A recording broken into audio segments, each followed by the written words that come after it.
Well, good afternoon, good evening, whatever time it is in the world where you are.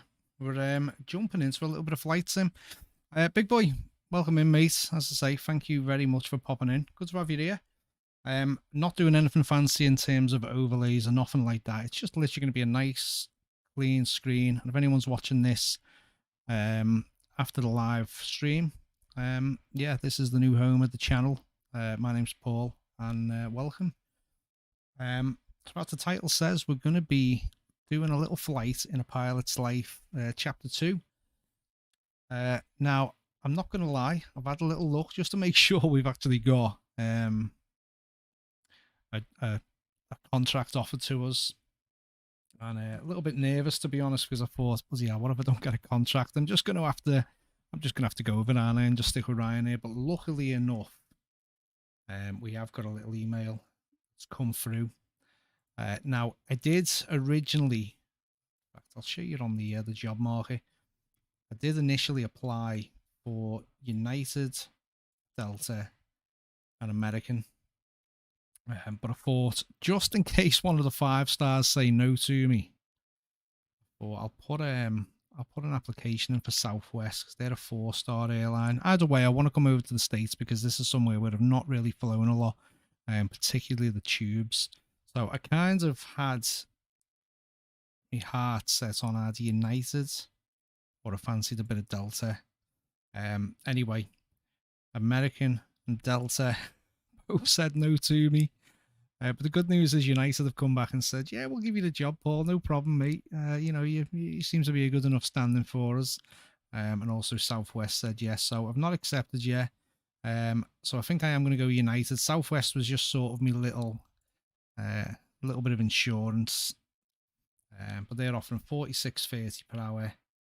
United, which are the ones I wanted anyway, 54.96. So quite a good little uplift there compared to what I'm currently on the current salary or the current hourly rate. If anyone's not familiar with this is the Pilot's Life, Chapter 2 by Simbit World. This is an absolutely fantastic little career add-on for you to use if you enjoy flying tubes. So you don't have to buy aircraft, nothing like that. It's just simply you start off as a lowly pilot, trying to build up a sort of career or reputation in the world of being a commercial airline pilot. As I say, I think we were on like 40.7. So we're getting a good little uplift there in terms of what we're going to be paid per hour. And you literally just use any money that you accrue just to buy like little perks in terms of like quicker XP boosts and also just giving a little bit of a top up on whatever you're earning. But yeah, we're going to go for it anyway. So United Airlines is what we're going to be flying. And the cool thing with these as well, I've already just been checking, we can actually fly the 900 with these as well. So I think I'm going to be getting set up for the 737-900. So yeah, so we'll accept United.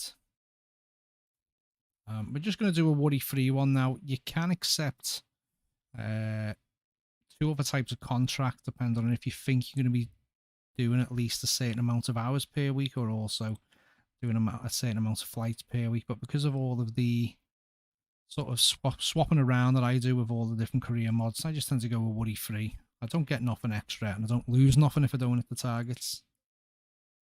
So there we go. So there's our contract. We are now employed by United. There we go. Looking good, looking good. Right, so let's go and sort out the schedule. And so what we can do is I'm just going to take all them off all of the aircraft, and I'm going to say that I want to go for the 737-900, which is the 739. Now what we need to decide, I don't really want to do short haul, but I'm just going to leave it on as the only option for the time being, just to see what sort of distances we're getting. We'll also see as well. See, I don't even know any of these. I don't even know any of these. Should we operate out of LAX? I don't know whether that's a good idea or not. Round trips from hubs. So we'll generate this, see what it gives us. And indeed, it has given us some jobs, but 200-300 mile jobs. I I don't think I want that. I think I will go to medium haul. And then just regenerate that. Just see what this gives us. So flipping hell, it's giving us some long ones. I don't think I've got 5 hours to do a flight tonight.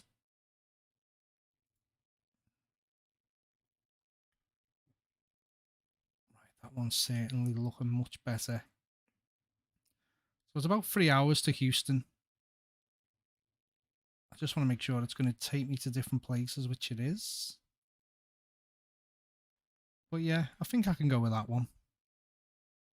I'm just trying to work out in my head if this is actually a good idea to do these longer ones, or if I should be getting set up for shorter flights. What do you reckon? Yeah, short haul only 80. Do you know what, Scooby? Welcome in, by the way. The short ones do tend to sometimes as well give you less than that. I mean, I've actually had off a perfect 100 score, I've had as little as 50 XP. So I think I probably will go with the I'll stick with the medium ones, but I think this is a nice enough schedule. And again, I tend to do like one of these flights in the evening when they're around that sort of distance. So we'll stick with that anyway. We'll do that. It'll get the channel off owner to a decent sized stream. The only problem is whether I'm going to be able to keep talking or not. So we'll get stuck in with this anyway. So let's accept this schedule. Okay, so we're going to be doing LAX to Houston, George Bush Intercontinental Airport. So again, these are all going to be airports that I've never traveled to, which is going to be fabulous. Right, so if we go to flights, nice little easy thing here. You won't be able to see this bit, but I'm just going to do a SimBrief dispatch. So I'll take that off the screen for you, just so you can see the world map. We're going to generate our flights. And then we'll jump in the cockpit and get set up. At least now that I know where I'm going to be going from.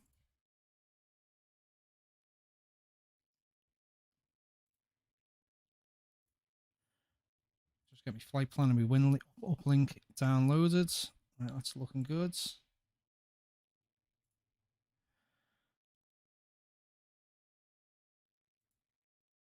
Okay. Right, so we're going to be going from K, LAX. God, it does feel absolutely weird doing this. There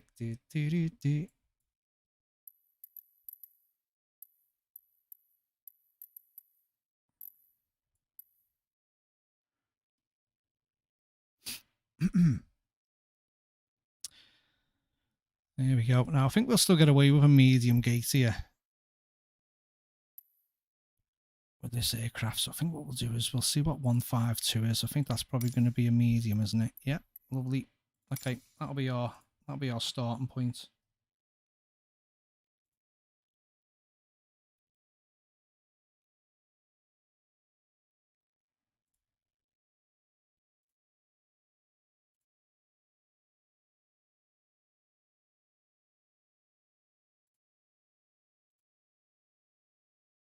So normally I have all this set up before I go live. You normally see me just jumping straight into the cockpit and getting set up. But of course, just wanted to just go through that little bit first on a pilot's life. And of course, what I'll also do as well is just go through the, God, what's it called? I'll just make sure if we've got any dots to fill in on Volanta.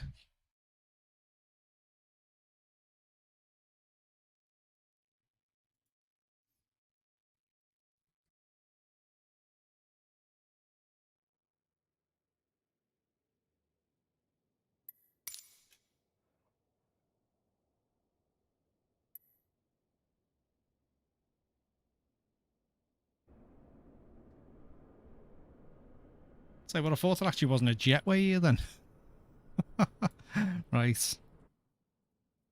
Okay, well we'll get GSX anyway just to just operate the jetway. We won't get anyone loaded on and off and yet. And we'll go obviously United Airlines because that's who we're flying for. Come to the right stand anyway, that's good. I'll just get the old trusty SimBrief panel up. get it to fetch the new flight plan. Okay, that's all sorted. Now we'll just pull the Lancer up. Make sure that is in. That is in, so that's looking okay. And now, of course, we'll just have a little look on Navigraph.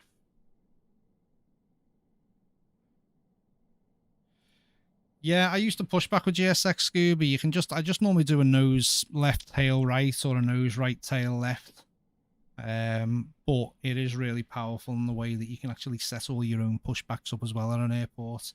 I did actually start doing Liverpool, but I'm nowhere near finished on it. So we're just going to import our flights. So that's in, and then if you'd have a look how many approaches we've got as well. So we're doing 26 right.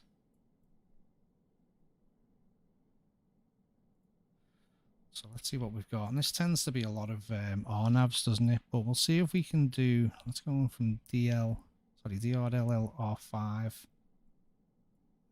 Let's just see what this one looks like.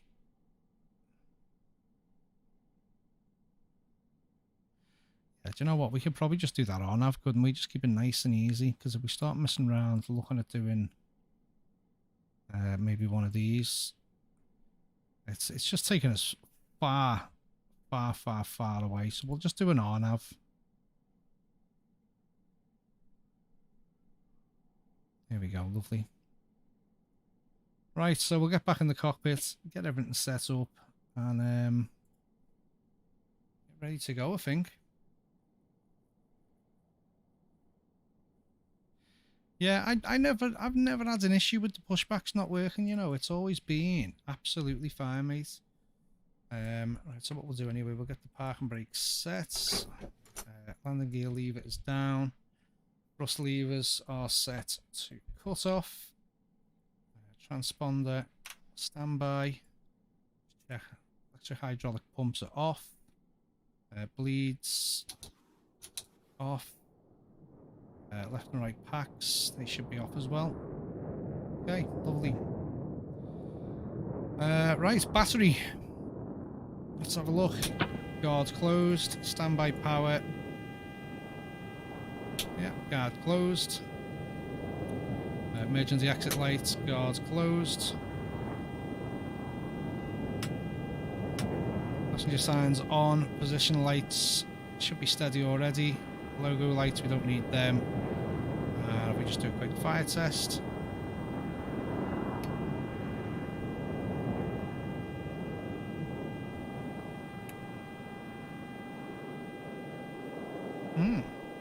Interesting. There we go. Wrong way. Okay. When was? Have you updated it lately? I know a few people have been like that.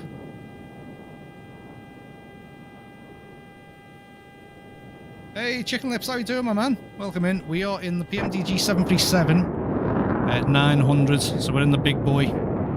We did get a job at United, so yeah, happy days. More money, and flying stateside for the change, mate. Flying in the States. So yeah, no more Ryanair.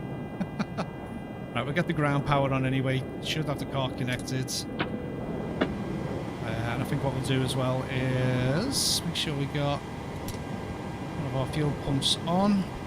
AP will get started. How are you doing anyway, mate? Hope you're keeping well. New monitor as well, eh? Seeing that on the Discord, man. Absolutely jealous.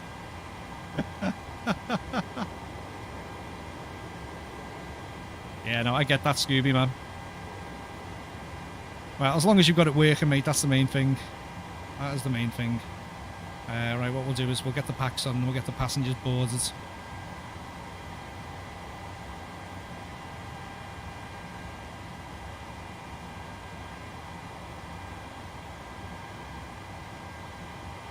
Okay, that's coming down. APU bleeds and go on. Isolation valve is set to open. Left and right packs. We'll get to auto. And IRS mode selectors are set to nav. Okay, lovely. Let's get the passengers in. So request boarding. New flight gear is good, mate. The yoke in particular is absolutely brilliant. I'm still waiting on the 737 levers to come. But yeah, could be a couple of weeks for them anyway, I imagine. But looking forward to receiving them.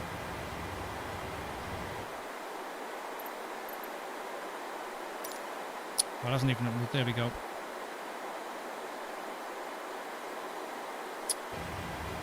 Oh, nice. Okay, Scooby. Just staying safe with the adapter then.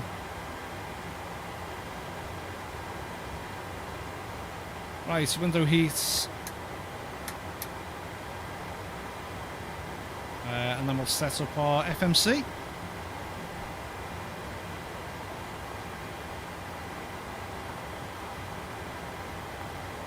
Okay, positioning it, so we are at KLAX, aren't we?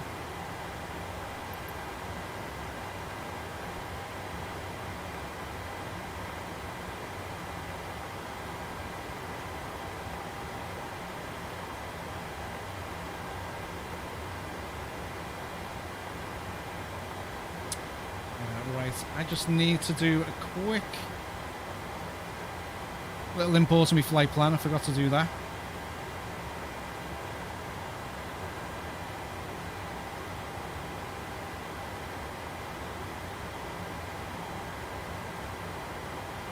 Yeah, saves having the other one plugged in. Oh, that's good. Do you know what? I didn't even realise that. Yeah, what rudder pedals are they then? What did they used to or what did you have them plugged into?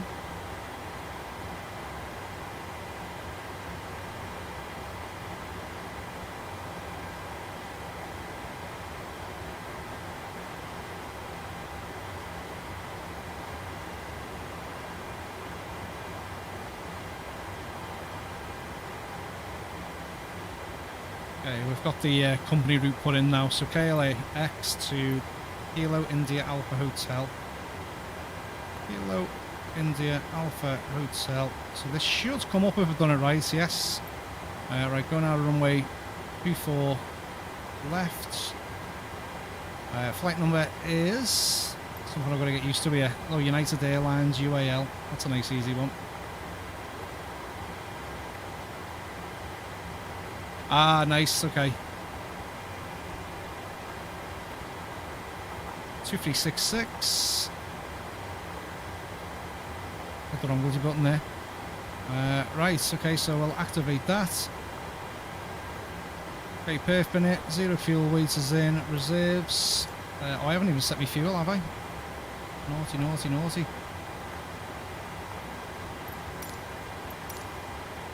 Uh, 11.7 plus 14, so I'll say 15.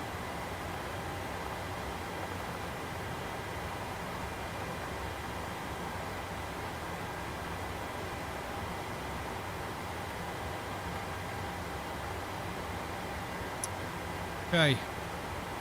Yeah, so 1.1 for the reserve.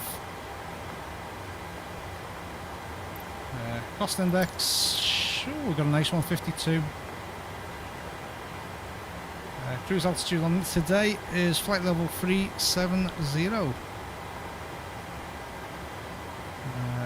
I just need to check my transition altitude as well.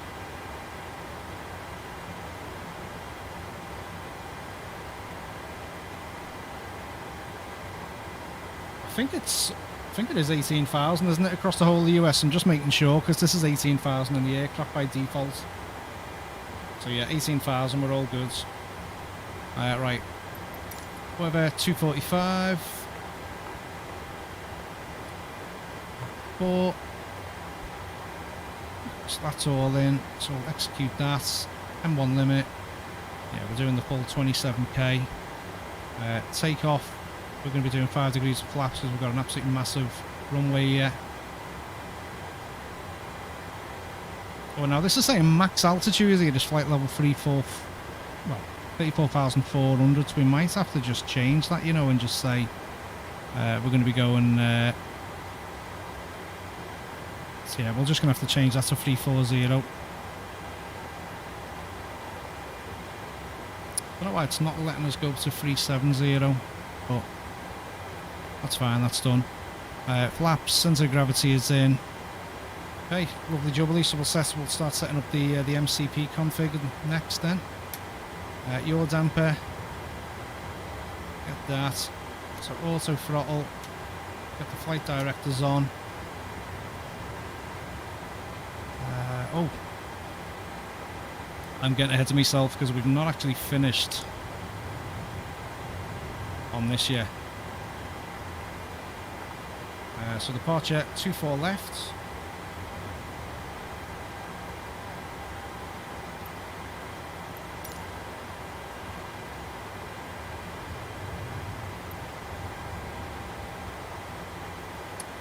So the dots SS2.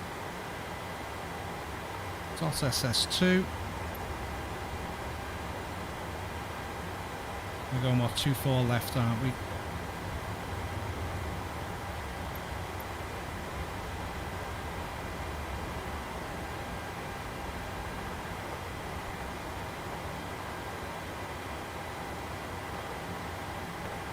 Yeah, it's a little bit different in the States, this, from what I'm used to, just doing it over Europe. 26 right. I think we said we were going to be doing the RNAV.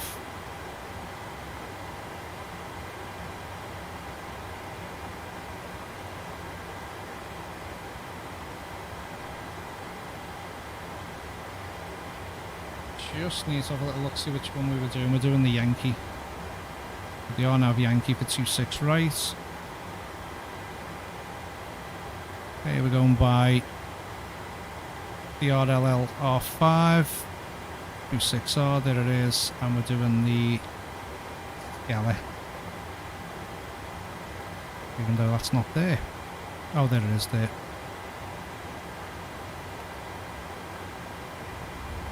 Okay, so we'll make sure this is in its right.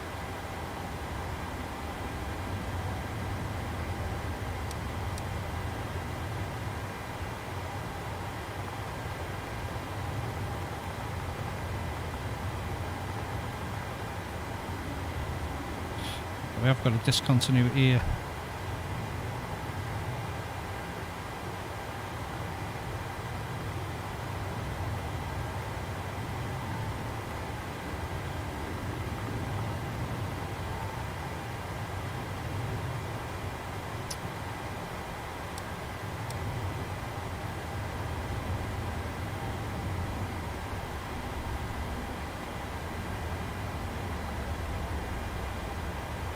So I don't want to go to there, do I? I want to go to...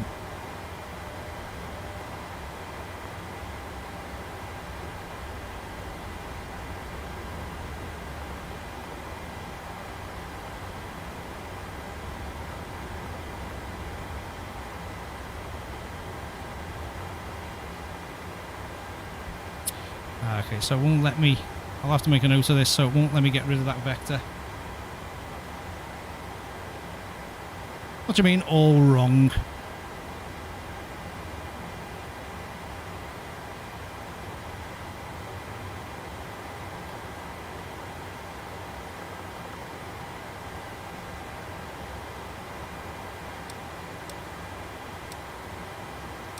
Yeah, it is just a vector. That's alright, we can leave the vector in.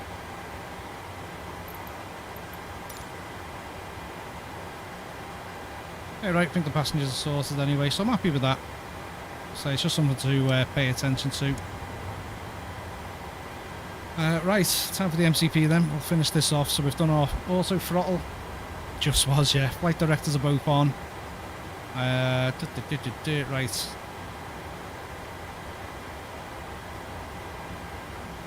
Should be able to just get our V speeds in here now. So 167, so we'll put the... That's a 177, V2 plus 10. Course of the runway we are taking off from is 251.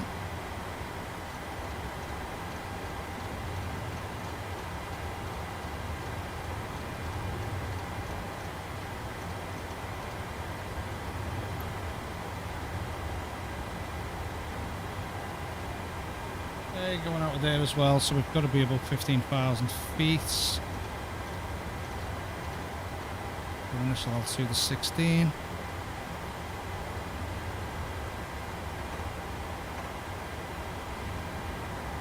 Okay, that's looking all good.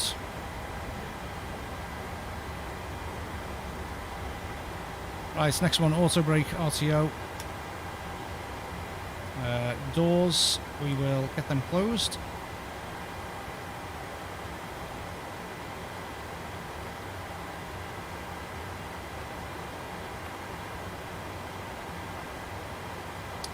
And then we just need to set our pressurization. So 34,000 and then 600 feet. Oh no, sorry. 50 feet. Okay, that's that set up. So before start checklist now, so we'll press push back.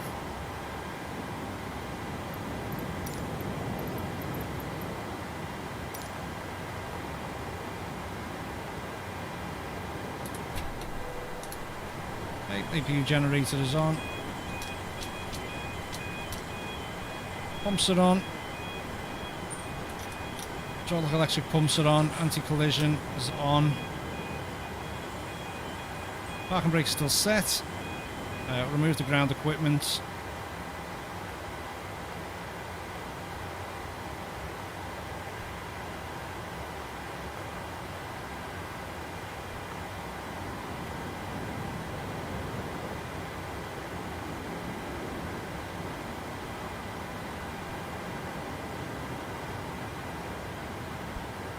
Lovely jubbly. Right.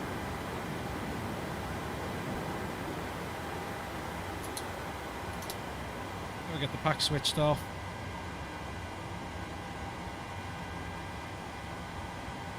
Oh, nice. Heathrow, mate. Yeah. Where are you flying to?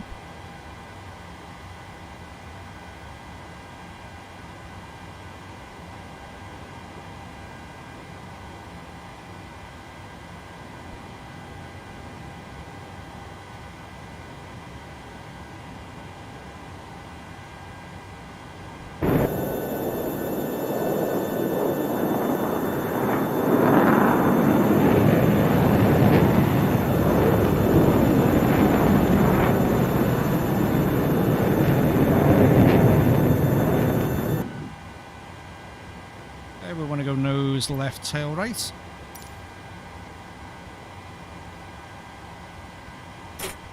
Oh, very nice, Oslo.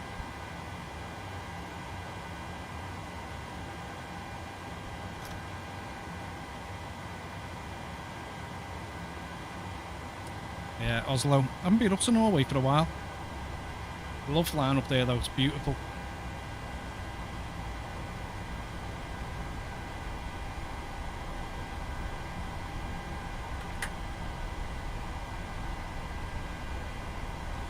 QB, welcome in, my friends. How are you doing?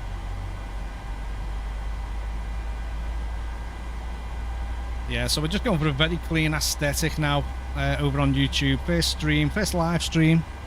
And there will be some pre-recorded content that'll be getting released onto the platform as well. Probably won't be at a fast pace by any means, but hopefully this will give me a chance just focusing on the one place now. But welcome in, man. Thank you very much for popping in. Hey, it's one engine. So we're just pushing back out of LAX, and we're flying over towards Houston. On to Texas. Okay, engines, fuel switch on.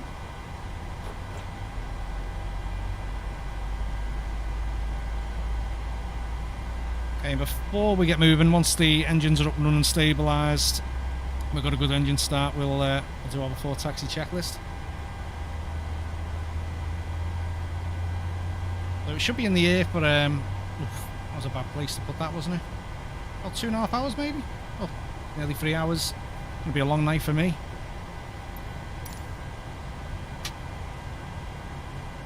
Okay, switch has gone back. We'll just tell GSX.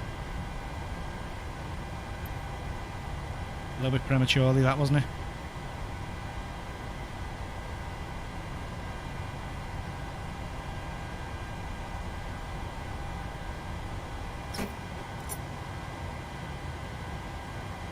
Okay, we'll tell you we've got a good engine start. Okay, and then we'll start doing the rest of our biz. So engine generators, Gen 1, Gen 2 is on. Probe heat on. We're not going to worry about wing ice. Sorry, anti-ice or engine anti-ice. Make sure the bleeds are on. Isolation valve can go back to auto. APU bleed can come off. APU can come off. Start switches to continuous. Flaps we're setting to 5 degrees. And then we'll do our elevator trim, which was 5.12. There or thereabouts. And then we'll do a check on flight controls.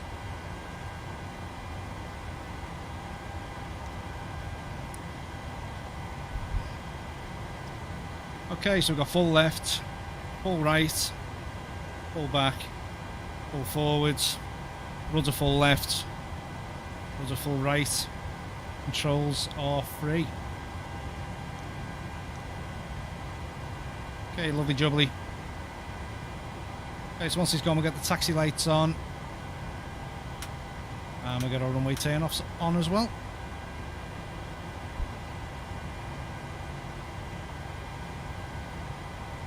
Okay, so we're just going to be taxiing over. I'll bring it up on the screen for you so you can have a little look at it.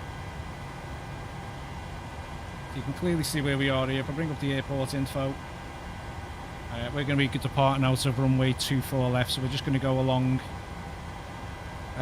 Kilo, and I think we'll turn onto Echo, and we're going to be using the full length of the runway.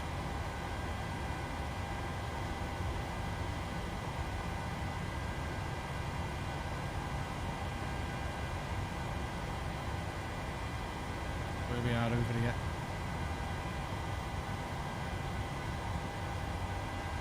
Okay, so that's our route. Lovely jubbly. Right. Let us get going.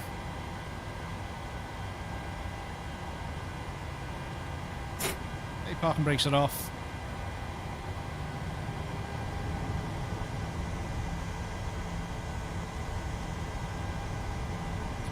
I don't know why, but I'm just really excited to be in the 900. Can't see me getting a really good score on a pilot type of this. It's an absolutely slippery bugger on the descent.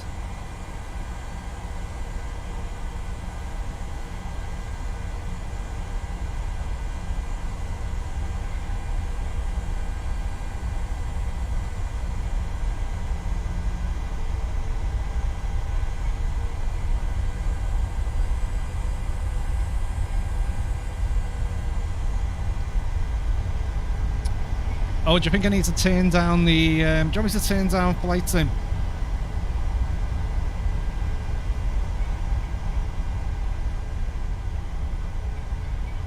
Did you say that's better?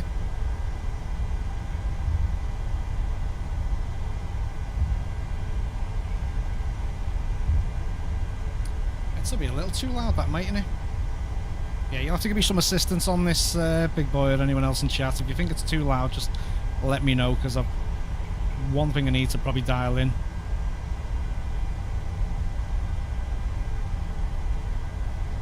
So I'm all ears, so to speak.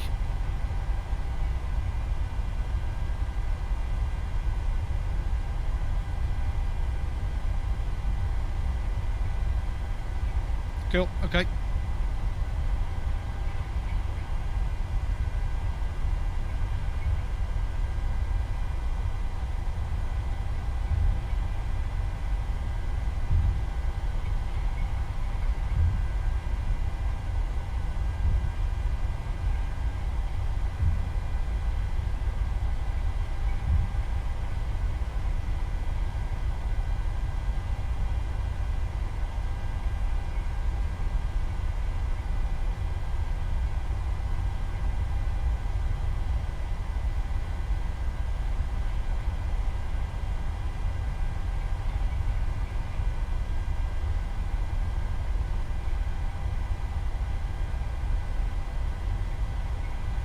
Right, so turned on to Echo. all the way along this to the end, and then we'll hold short of runway 24 left.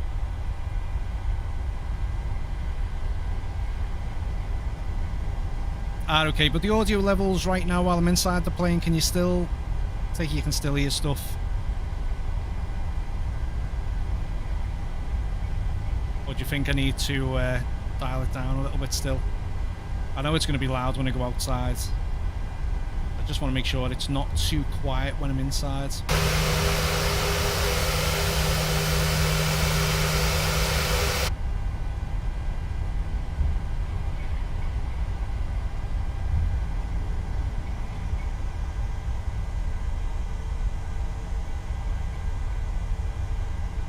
Cool. Okay, if you're happy with that, make a little note.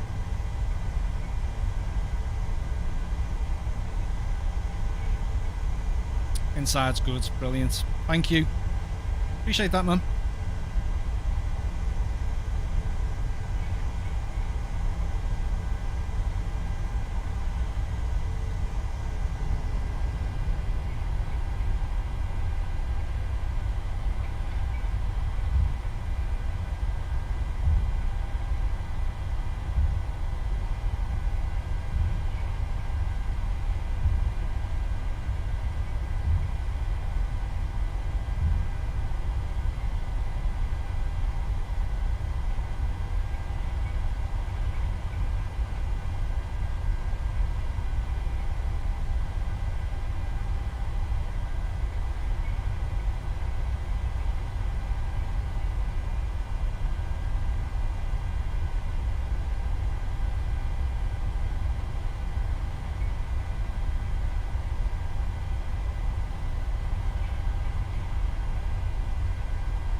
Okay, so we'll just hold short here 1 minute before we do, or while we do our before takeoff checklist. So parking brake is set.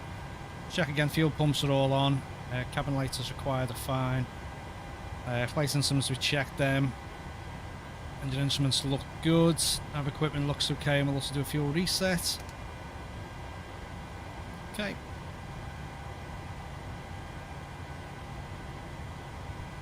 Right, so I want landing lights on. Taxi lights off. I want the position lights on. Sorry, the strobe on with our position lights. Wing lights we'll put on. Transponder TARA. Traffic button will stick on. We'll get our clock on as well. Right, cool, we're good to go.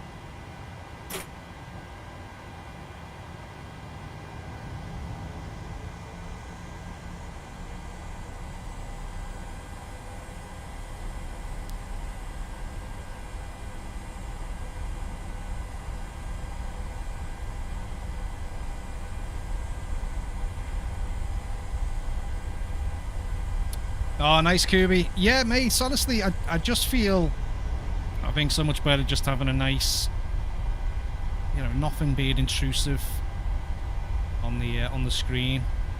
Just focus on what's sort of like going on in the cockpit, really. But yeah, hopefully the stream's running fine. So from my end, it looks okay. Hopefully you guys can share the or maybe probably reword that. Hopefully it's looking okay your end too. Right, so we get our M1 up to 40.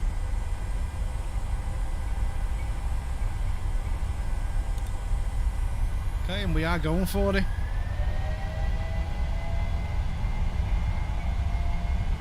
Tell you what, even the sounds in this sound a lot different to the 800. 8 knots.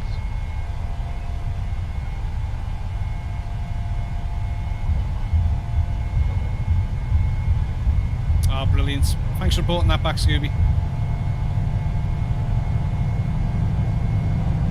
Look at that, man. The V1's like 160. V1, rotate. Gotta watch for tail strikes on this as well.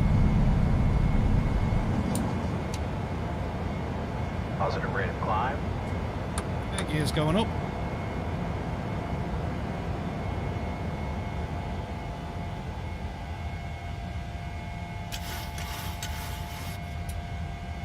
Just going to make sure as well that our flight director just settles, because you don't want it going above 20 degrees. As you can see, just see how high it's gone there. It literally just went right next to 20 degrees.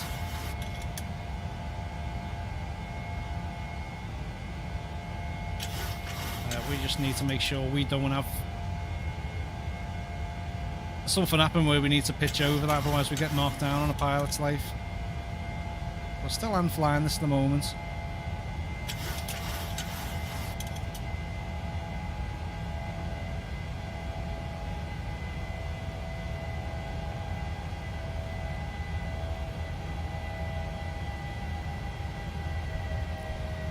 Okay, start doing a little bit of cleanup.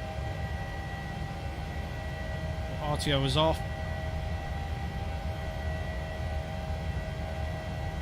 Engine start switches can go off.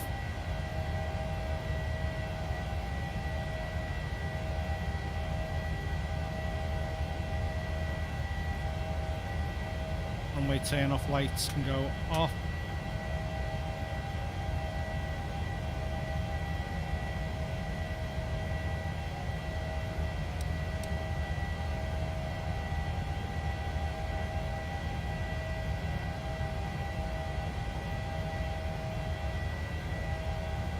And the next one's when we get to 10,000 feet.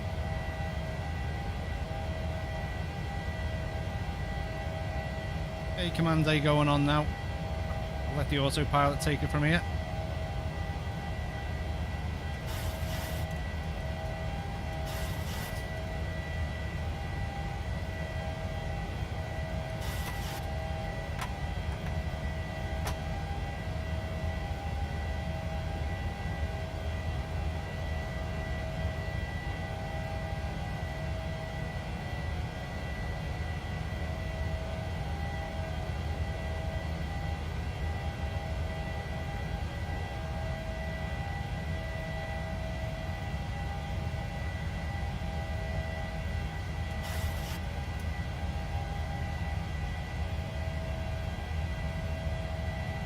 Okay, we're looking good.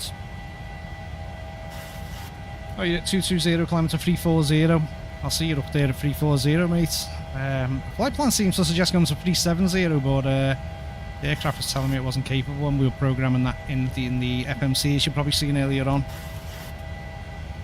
So I'll go to 340.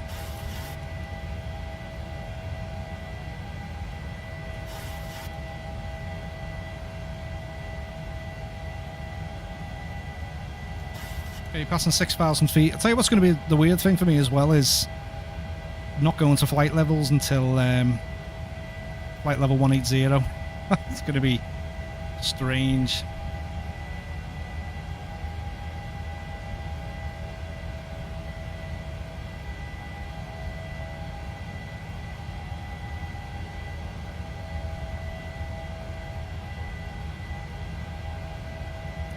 Okay, 7,000 feet.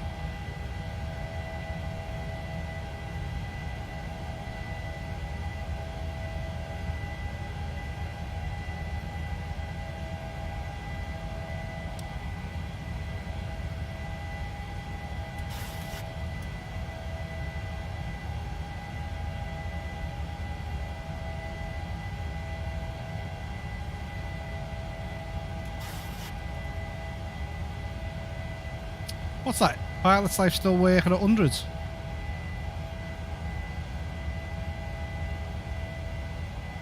Really?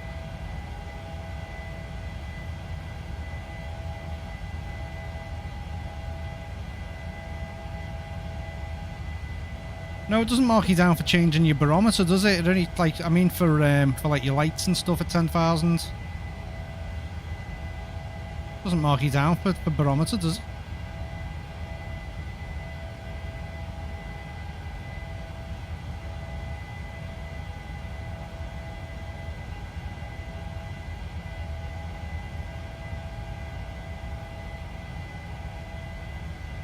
It is 10,000, so we get the landing lights off. Logo and wing lights, so we didn't have the logo on, but we had the wing lights. Yeah, no, just lights. No, that's fine, mate. No, I mean just the transition altitude for the barometer. And seatbelt signs can come off as well. Yeah, just lights. Yeah, because I haven't switched over to standard. I'm still on the barometer setting that it was saying on the ground. So yeah, just lights. That's fine, mate.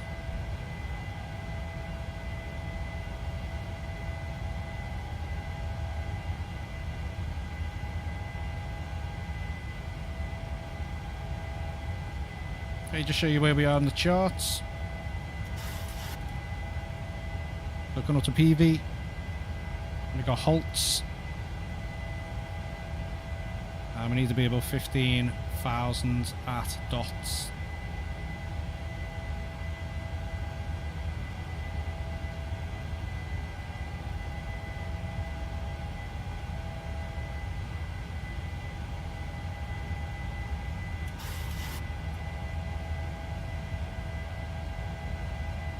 Okay.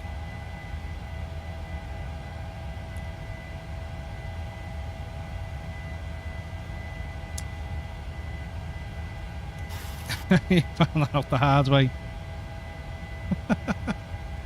Right, excuse me if your eardrums absolutely burst off this.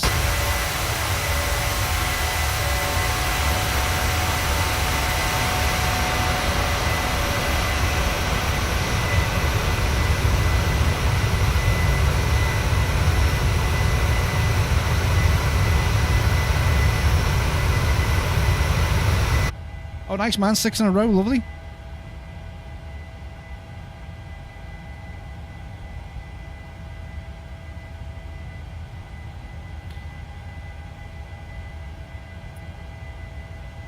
Okay, there's 12,000 feet, another 6,000, and we'll switch to standard.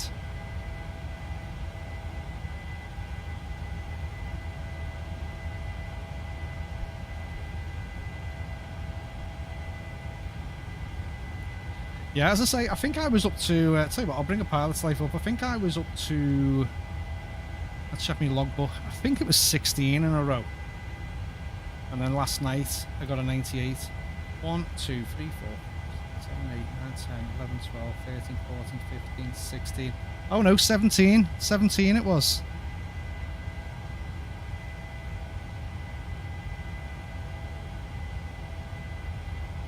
And also as well, there's a pilot's life tracking us. That's how much progress we've made, because we've literally just taken this big route on the SID. This will start going up a little bit quicker now that we're sort of going in the direction of where we're heading.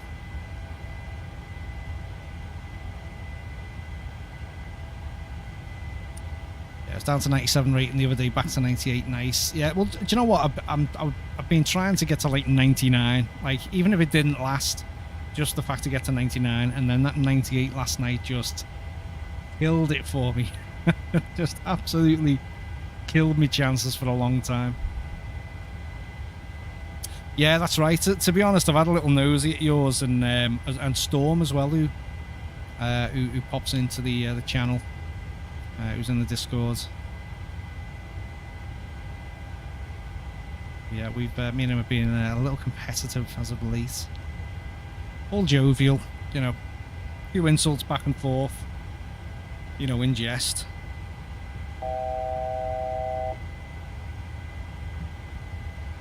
We're going to say we're going up to 34. We'll say we've been given clearance by ATC.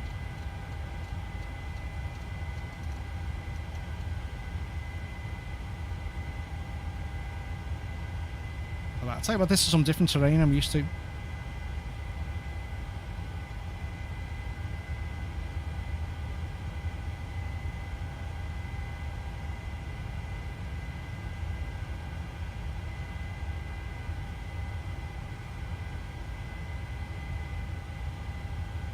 Yeah, and I'm the same, mate. Genuinely, if I don't get a good score on a flight, it still gets submitted.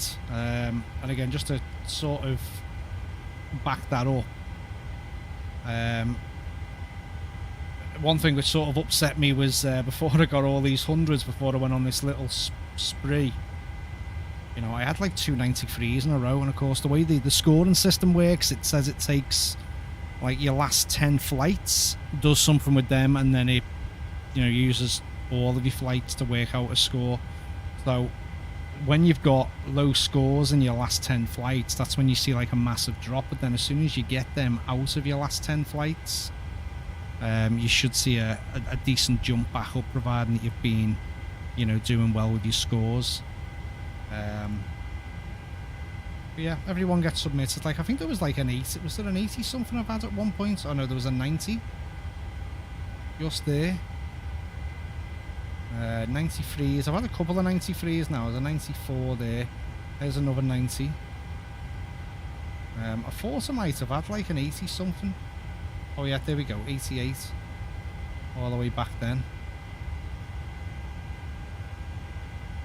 But this little run from here to there, that's what's given me a good little, you know, got me score right back up.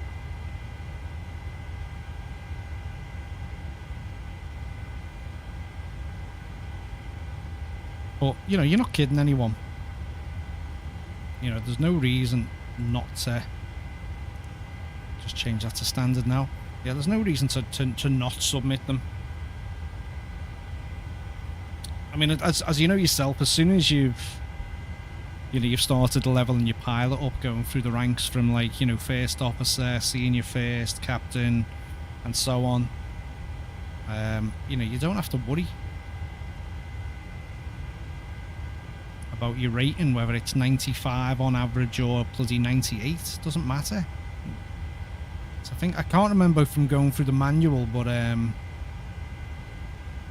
I think they said like your percentage or your rating, you know, as long as it's something over, was it like 92 or 93, then you're in like the top tier. It all depends on just whatever your rank is. Cabin altitude.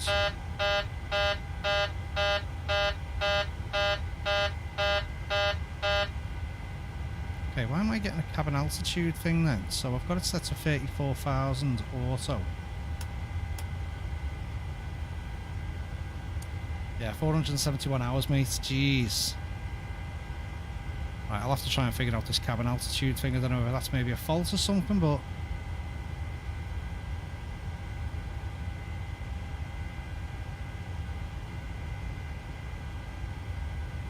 I've got it set to auto.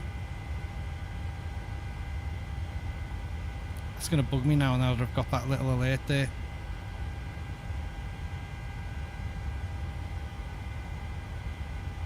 And you're passing 20,000 feet as well.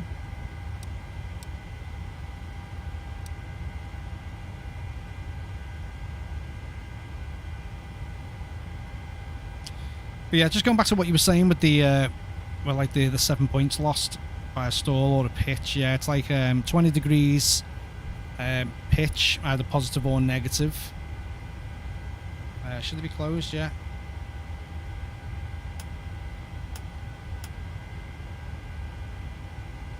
I'll have to read the flipping manual for this. Never had that go off in the 800.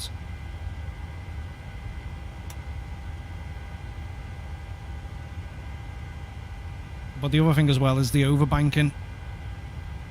I think you've got 35 degrees.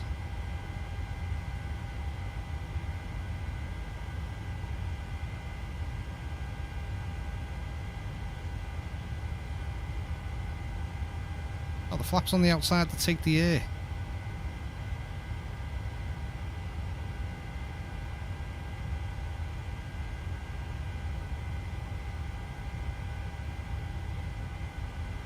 Right, so which one are you saying here then?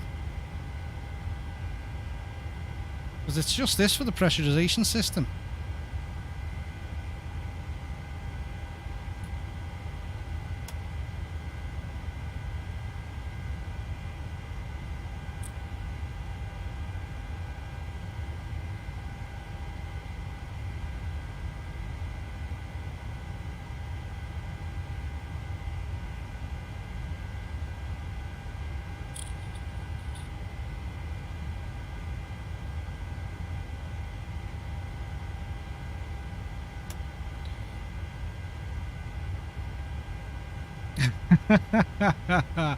Hit AP as soon as possible, yeah. And take it off at 500. No, I do like taking it off at 1,000. So yeah, cabin altitude is showing that as if I'm like at 15,000. And I'm not.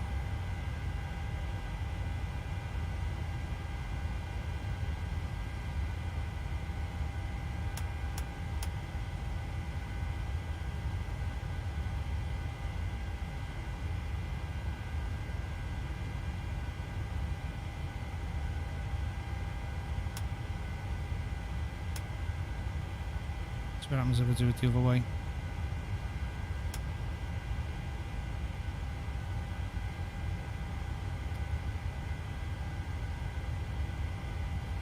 Oh, do you know what? To be fair, what I can do, sorry, because that's on auto, isn't it? If I put it on manual.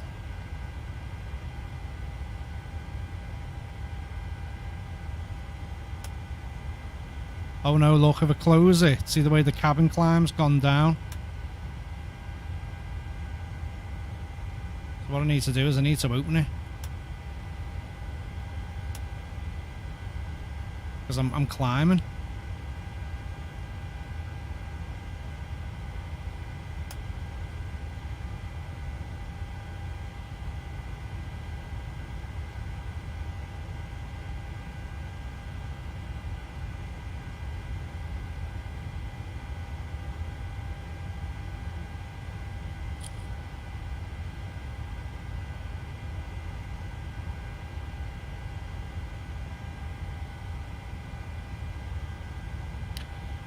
I think I'll get the manual out on this in a minute. I know. Well, this is it, mate. I've never had an issue with getting a cabin altitude or cabin pressure warning, and that's all it's been on. It's just been set to auto.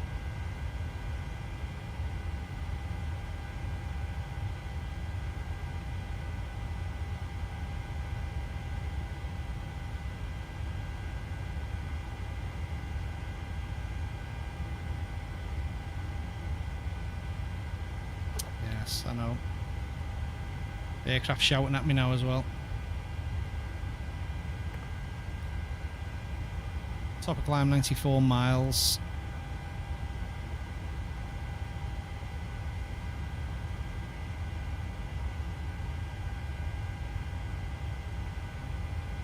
What is our rated climb at the moment? 750.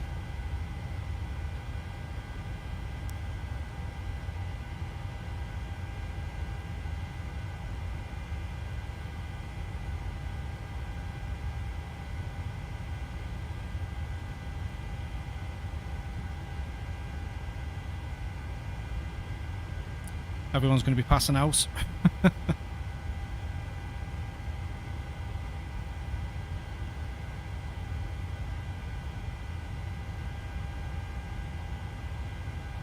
Yeah, so I was saying this to Storm, so the thing, like, I love FS HUD in the way that it gives you things like directions when you're on the ground, for instance, and, you know, you can select the gate and it'll take you there. You know, you can... It's got some really cool features to it. The thing that I don't like is on some of your approaches, it will... It's like it's trying to vector you.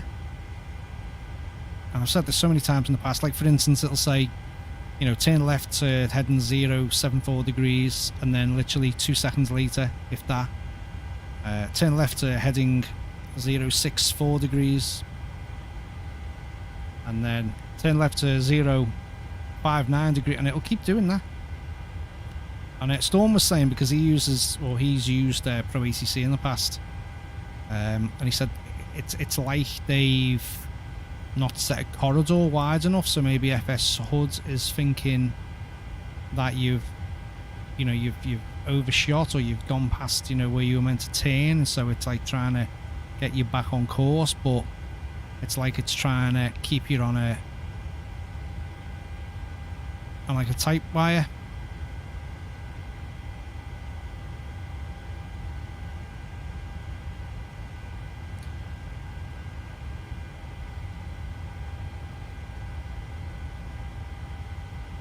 But if it wasn't for that, I'd be happy to keep that on.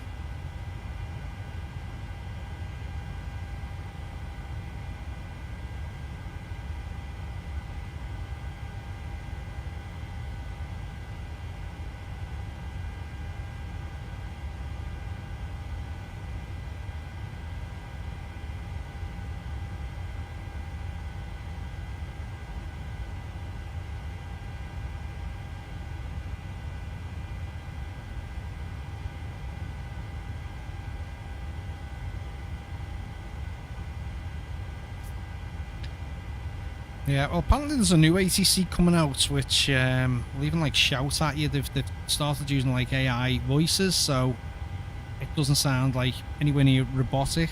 It doesn't sound too far off being like a real person, to be honest. And I've not seen much info on it other than a small, like 30-second clip of it. It might be something to keep my eyes peeled for, and I don't know, maybe take a leap when it does eventually come out.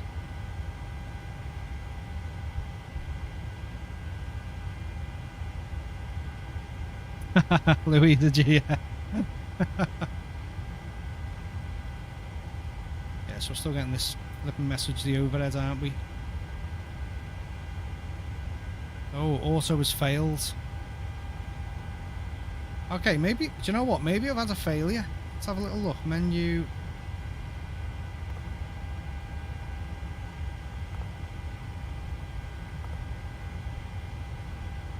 Yeah, we definitely do, mate.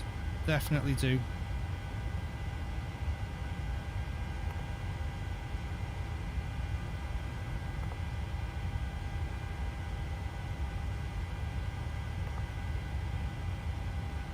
Has YouTube got a delay, has it?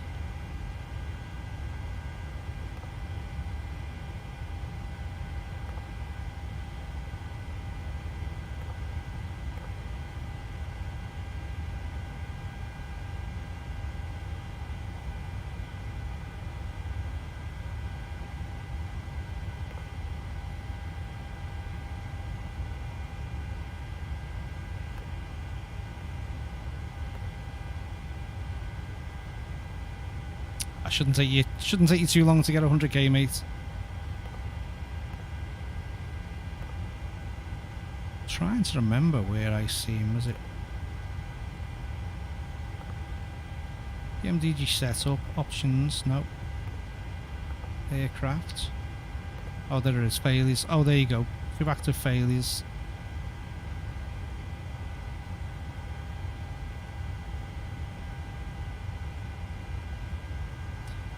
Yeah, I don't remember having failures enabled on this, so...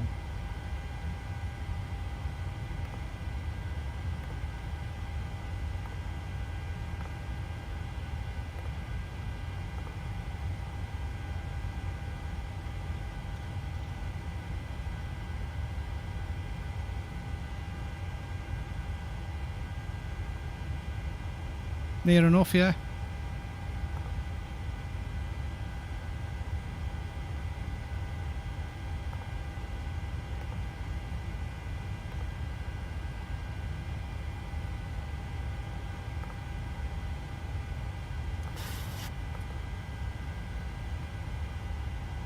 Apparently masks have been deployed. Do we know how to...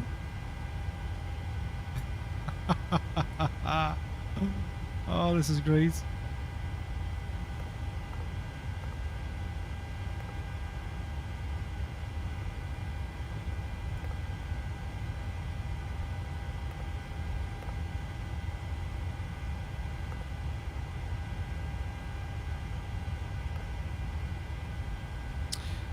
Yeah, it's not going to let me sort that out, so...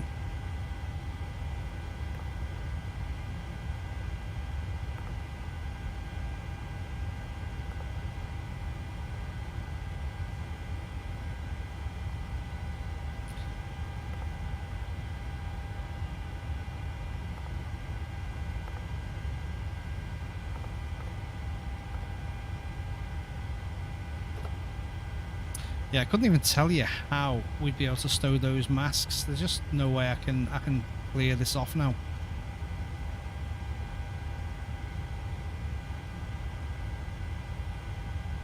Oh well, it's been a good first flight. I guess we'll be serving food on this one.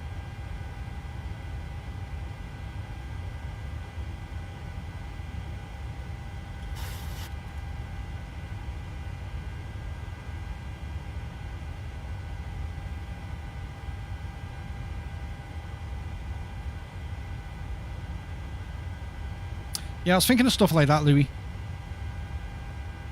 But I've got some planned content coming up which will be pre-recorded. I've got no dates or sort of estimations of what sort of time to expect to see anything like that coming up. But I've got some ideas in my head, so I'm going to start putting forward. So the plane that we're in the aircraft is the PMDG 737, the 900 variant, which is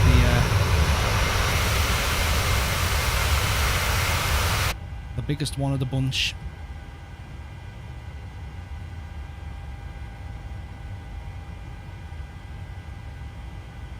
Can't believe I've had a failure. I can't clear it off. Ugh.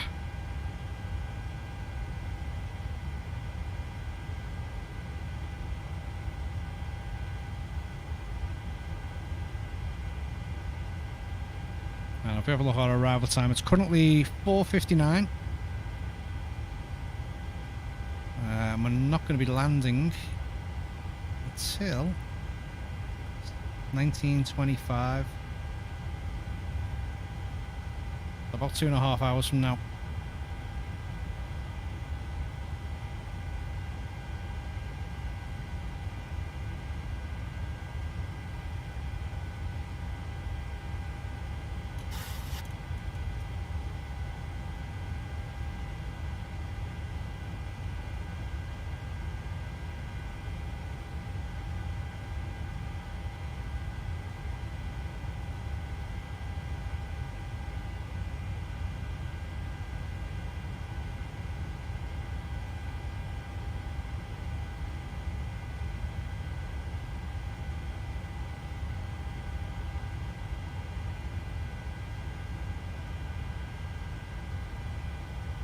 So what, the skies are lovely and clear on this part of the world though.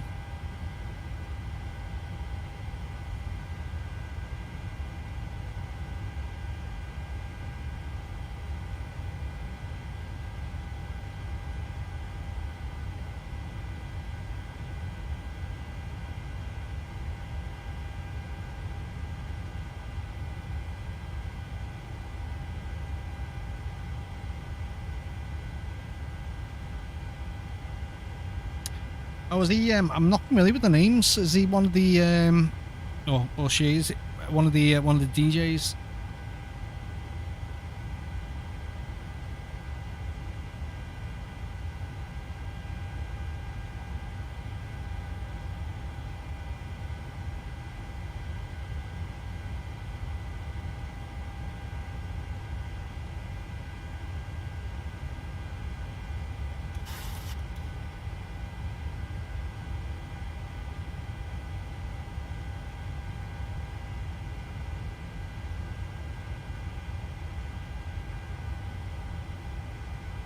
Oh, cool. Okay, one of the hosts. Lovely.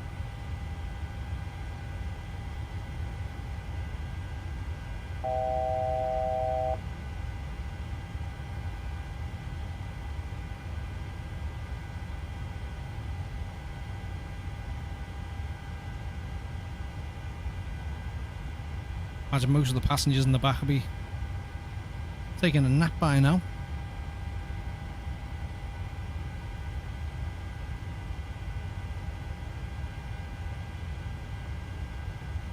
Right, I'm just going to have a little read through some documentation and see if we can actually get this this pressurization system fixed. Obviously it wasn't clear enough in the failures menu that's built into the FMC. So bear with me, I'm just going to have a little digging around and see if I can find if there's any way to clear this.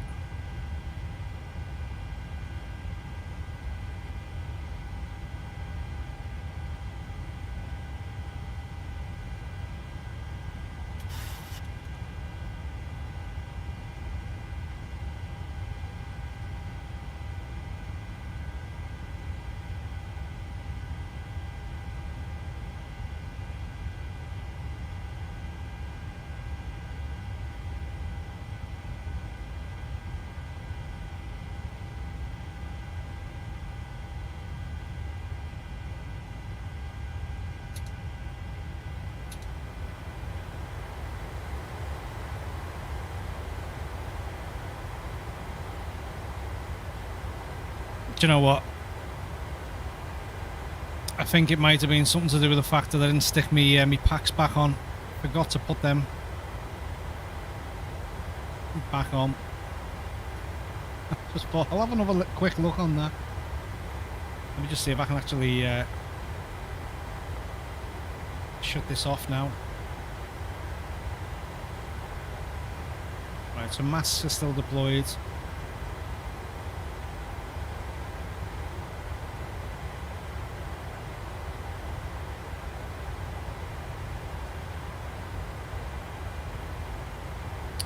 Oh, finishing up on Tuesday, yeah.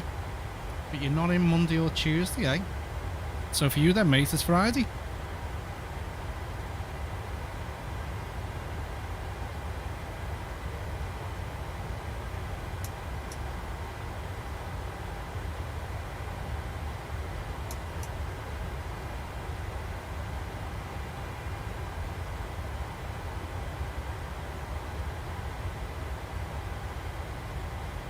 Right, I can see the needle moving now.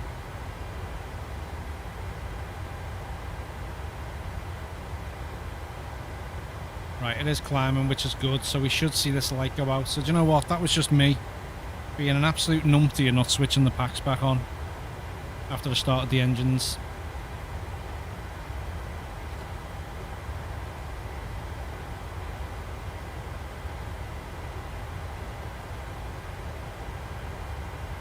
Oh, Friday just gone, yeah?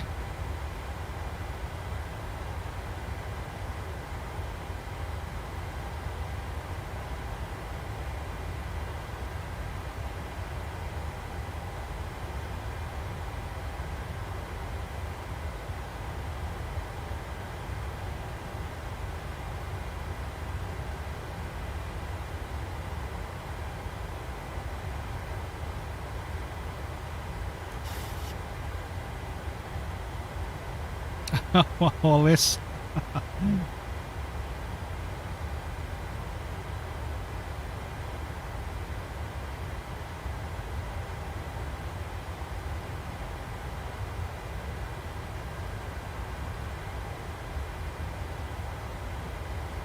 Bloody great cockpit, mate. I've said it many times before, they've done an absolutely wonderful job in here.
Just trying something else.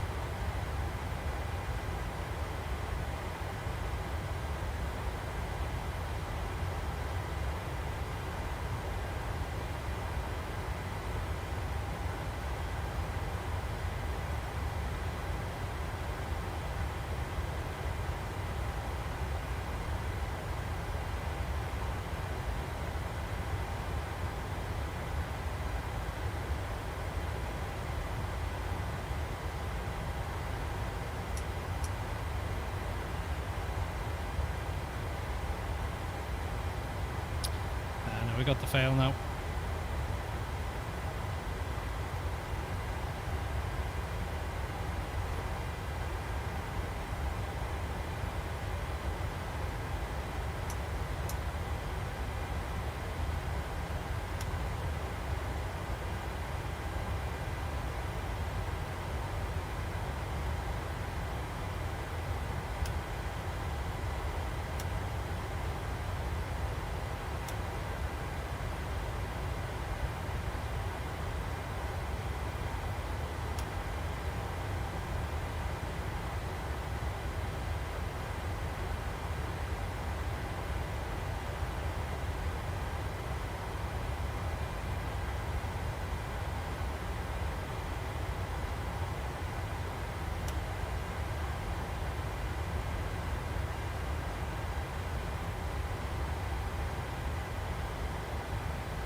Yeah, I just can't seem to clear it off now.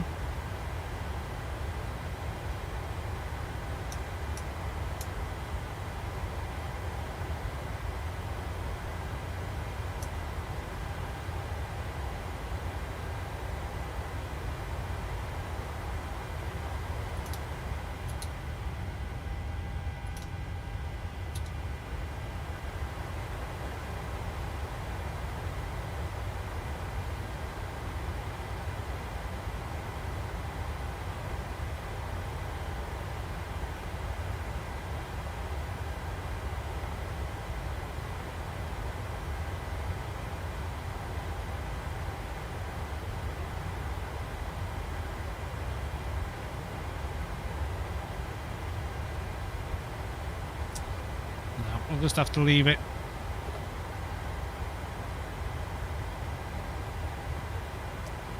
Louis, yeah, to answer your question, mate, I am. I will not be doing any more streams on Twitch. I'm just going to focus on this platform instead now, mate. Just because it'll allow me to do both live streams like this, and also upload some pre-recorded stuff. So no other reason. I've got no agenda against Twitch and nothing. Yeah, I just want a platform that I can do everything all in one place. And as I've mentioned multiple times in the past, and also, you know, recently with my announcements on the Discord, you know, I've not got any assumptions that I'm going to make it big, nor have I got any aspirations to do so. You know, this is just something I like to do for fun, so probably should have done the jump to YouTube, you know, a long time ago.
Okay, so just having a little read on this, it's advising me to go back down to 10,000 feet, but to let the altitude recover, which I suppose makes a lot of sense.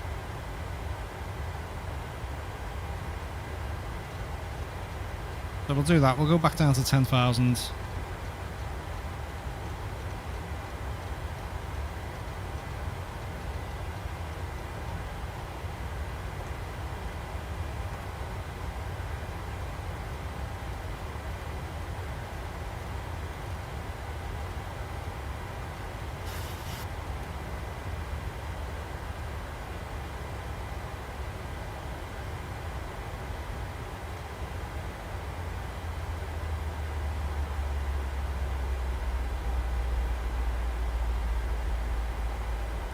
Still got plenty of, well, much of the flight to get through anyway. So we'll see if we can fix this ourselves.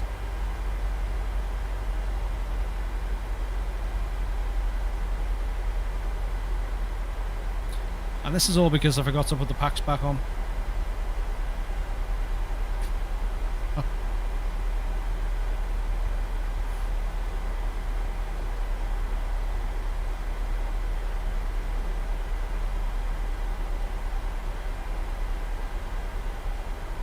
So it should take us about 10 minutes.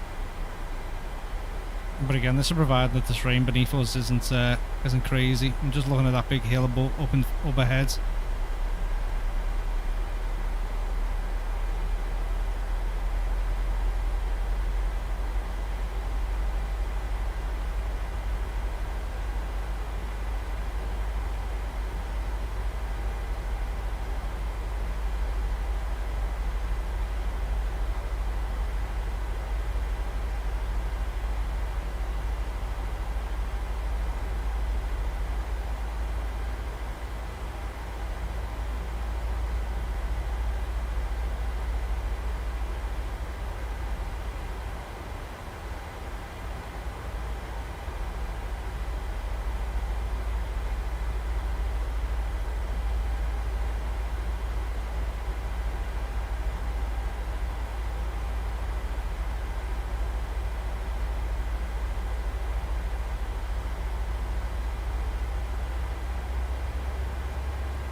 Okay, so if there's anyone new in here, you might have just missed it, but yeah, so we've got an issue with the cabin altitude warning.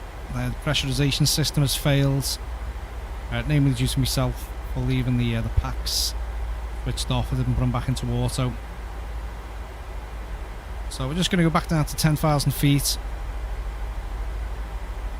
Let the altitude in the aircraft sort of catch back up with itself. And then hopefully when this light extinguishes, should be able to reset and go back up to our cruising altitude.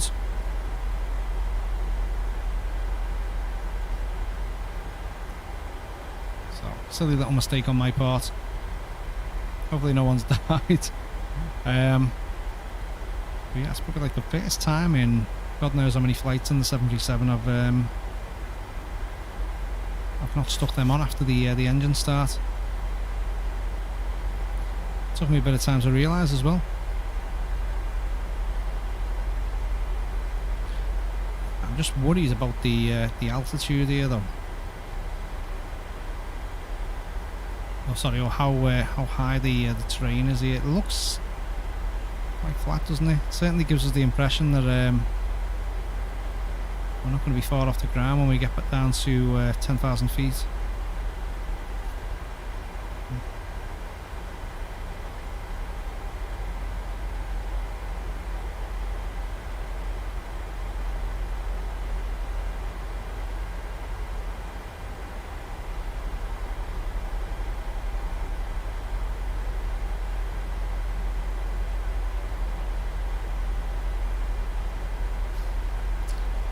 So probably just under 5 minutes or so.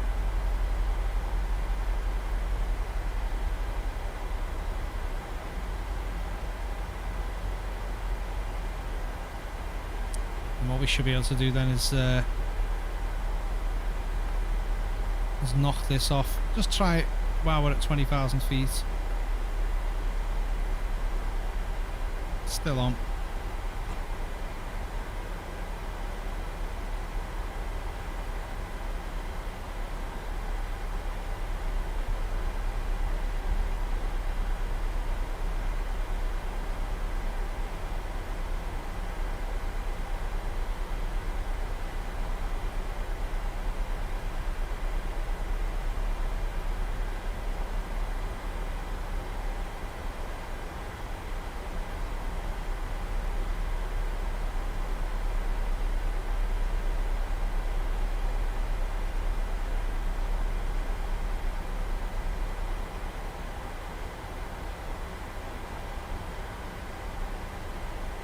Okay, we'll just come off standard.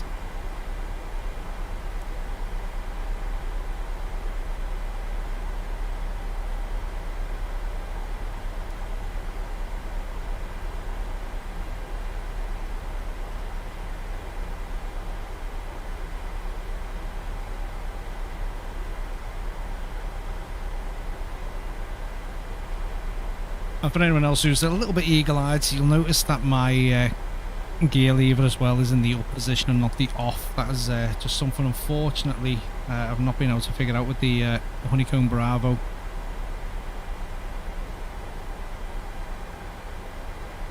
I can't even try and override it on this.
Okay, approaching 12,000 feet.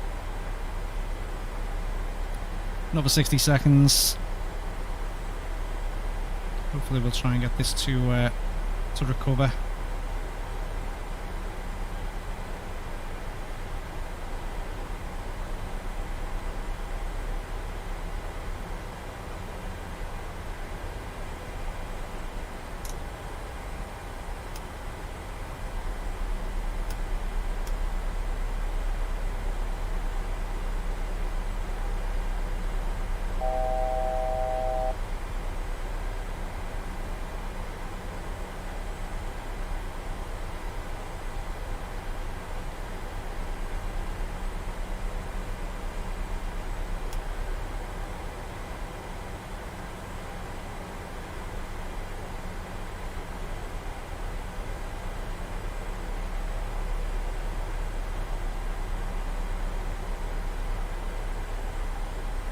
getting any differential pressure change at all here, are we? Look at that, still thinks it's a 34,000. Okay, well, there's 10,000 feet.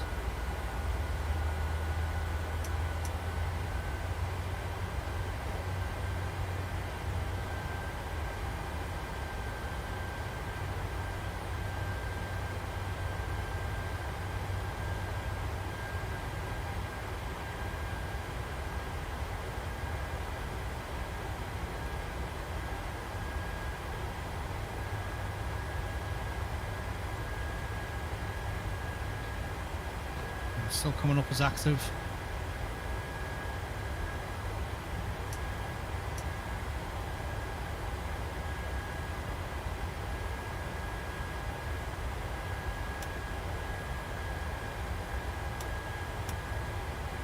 Right, so that's with the valve all the way open. Let's just see if we can get that to change by closing it.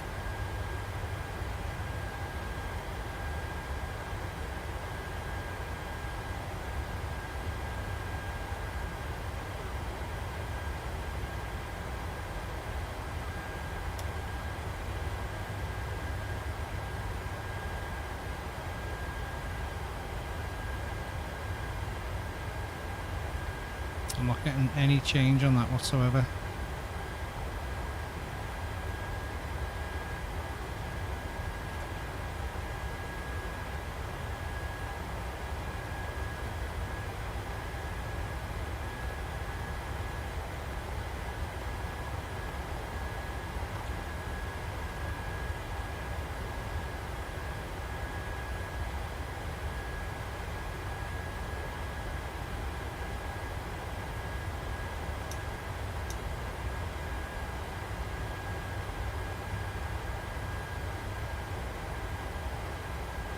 I don't like this terrain.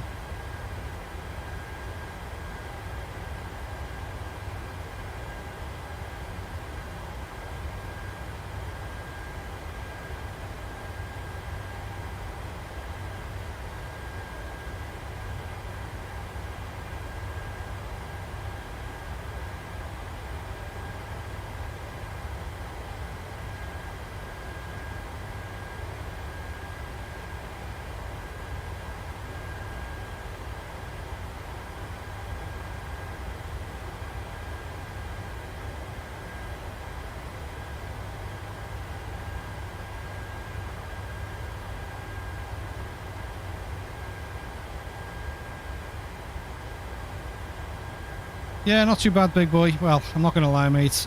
Issue with the pressurization system. Trying to sort it. It's not going well.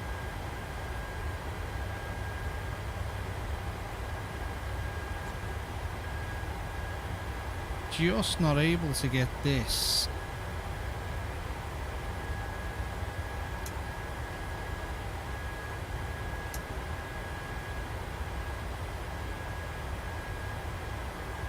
Cabin climb down 1,000 feet per minute.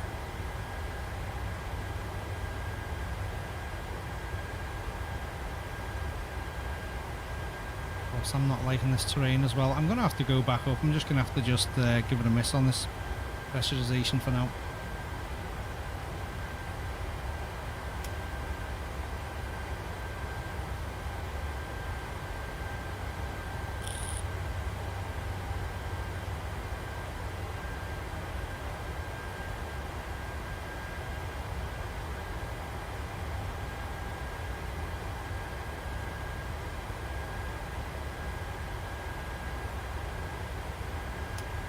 If anyone's got any ideas in the chat, please do share them.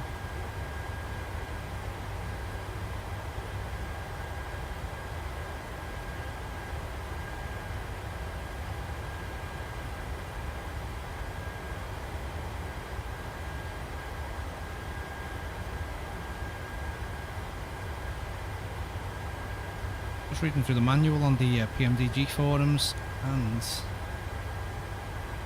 what I've done is basically what people are saying.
Yeah, so this is saying close the valve.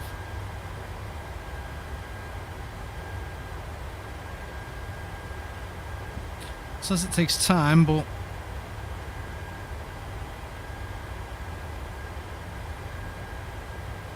I'm not getting any difference whatsoever in the on the gauge.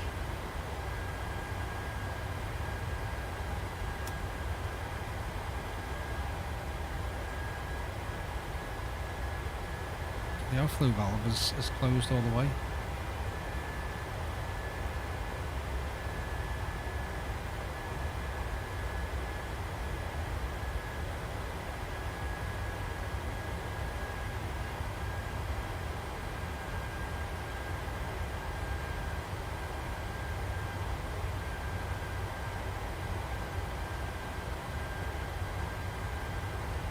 I am not liking the look of that.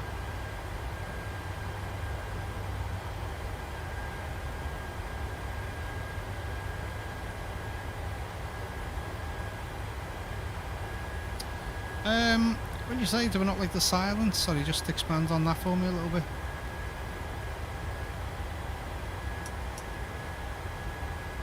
We've still got the failure. Not recovering, it's not clearing.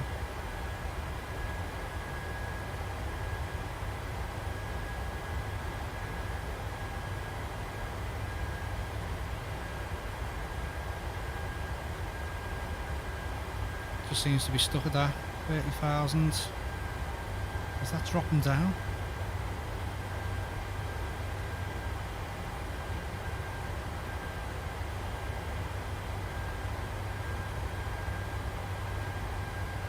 Tell you what, I am not enjoying this whatsoever. Just keep my eyes on this, see if it does actually look like it's dropping. Okay, it does happen slowly.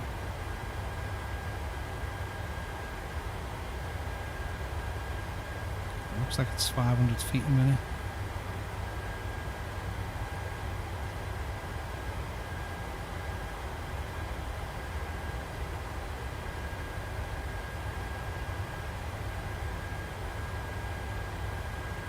If that's the case. That's like 40 minutes.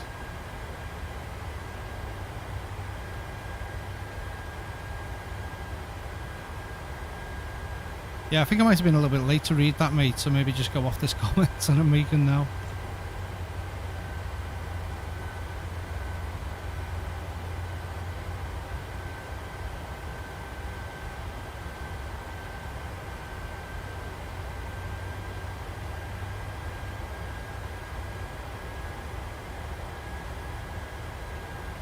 I don't think that's dropping at all.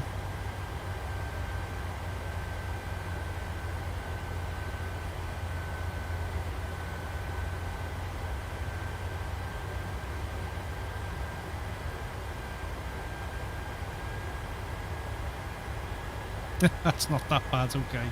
Yeah, I was just on another page then. Just trying to suss out if that is dropping.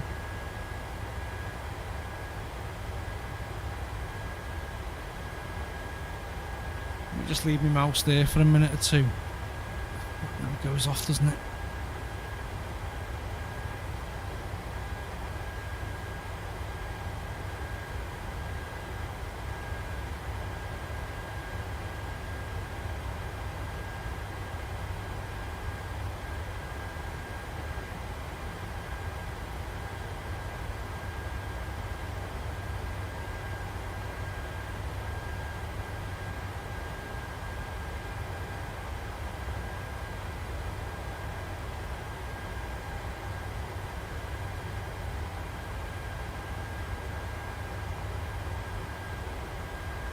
So the tip of that at the top is below, just facing below the 29. Maybe it is coming down. I think it is. I think it's dropping. Problem is, I don't think I can sit at this altitude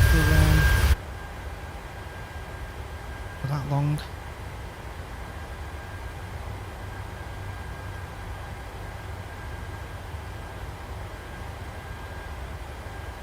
We've got a little bit of a clearer run here.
Yeah, sorry.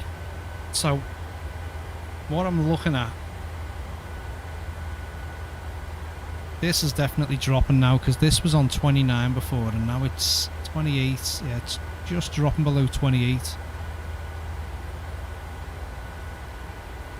But we need to get it to 10,000.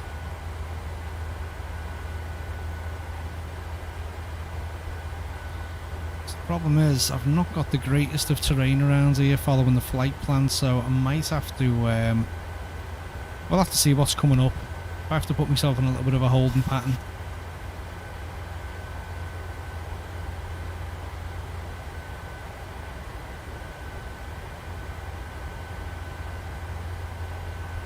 Well, this is all because I forgot to switch the packs on after I started the engines up.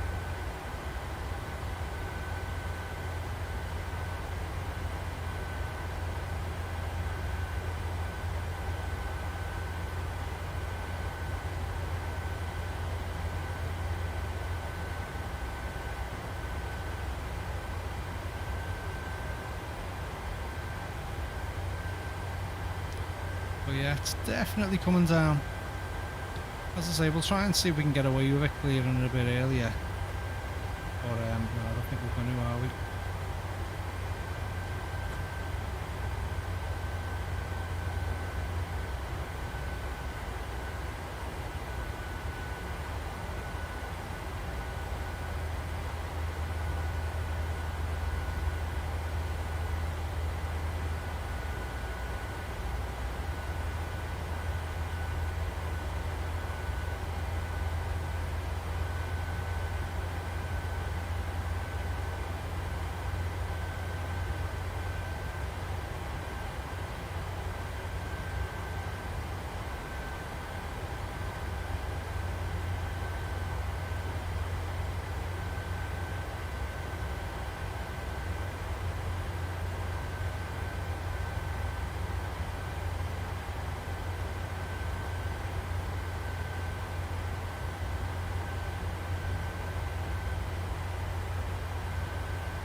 Yeah, let's have a little nosy.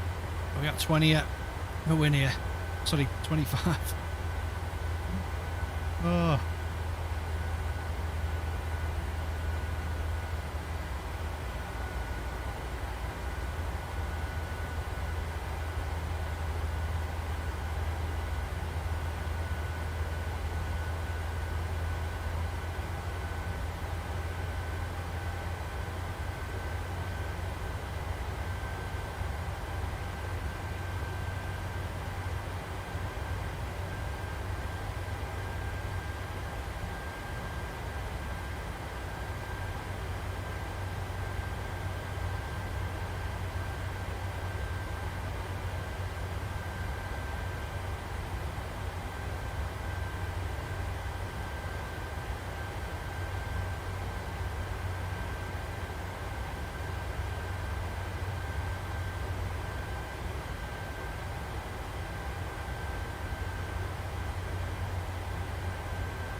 Right, while the terrain is looking pretty clear ahead, I'm just going to go and refill my glass, and I'll be back in a moment. If anyone comments in the chat, just rest assured it's not a massive delay.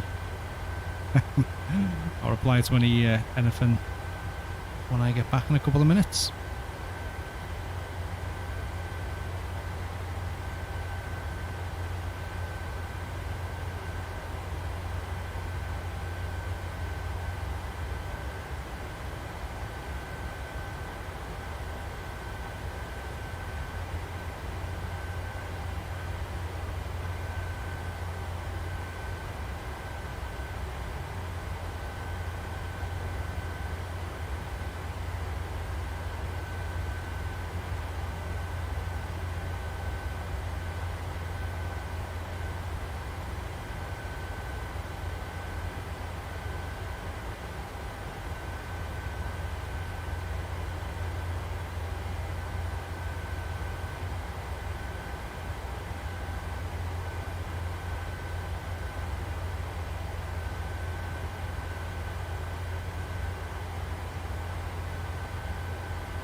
Right, okay, I'm back.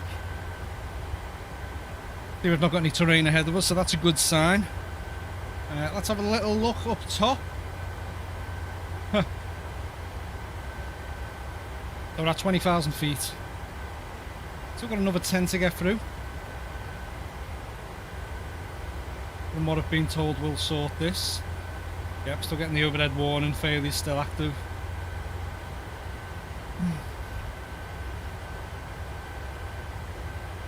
Okay. Guess it is what it is.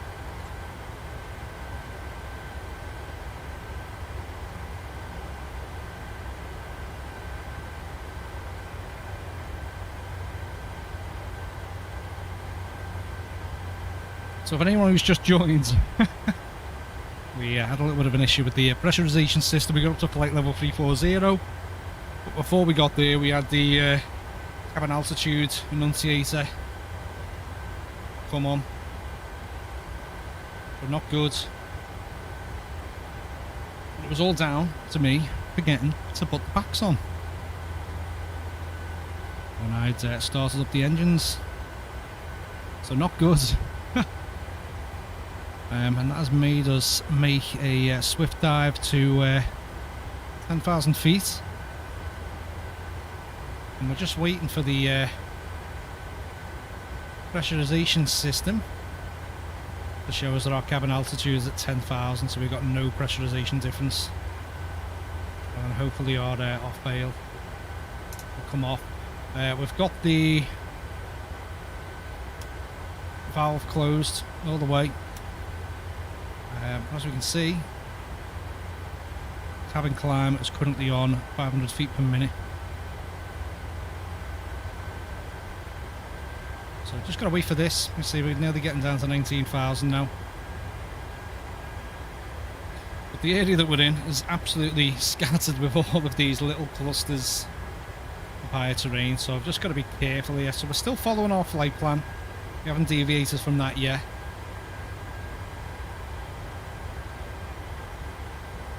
Just worried if we're getting over this way, we're going to be close to these ones just over in the distance. And I think if we're going to be impeded by any terrain, we'll have to just put ourselves in a bit of a deviation, or some sort of hold. As I say, just waiting on pressurization to drop in the cabin to 10,000 feet, and then hopefully we can clear that off.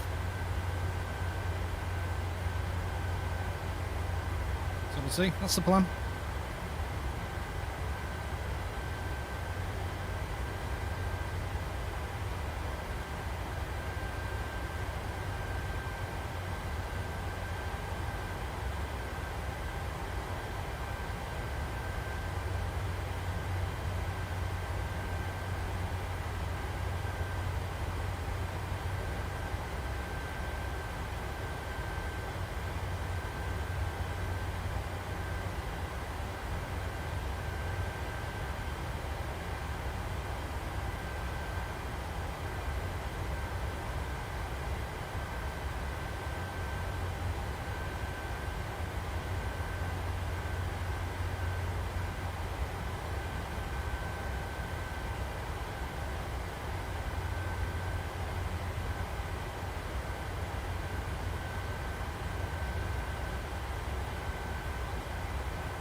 Not exactly how I envisaged my first flight for United transpiring, but there we go.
Right, let's have another look up here at the panel, the gauge.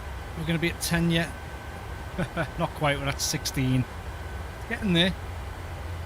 Another 6,000 feet of pressure to lose.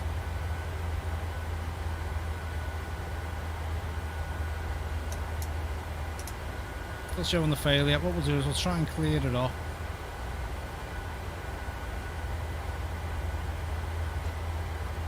Yeah, it's still coming up as active. It's fine. I'm hoping this knocks it off, otherwise it's been an absolute waste of losing altitudes,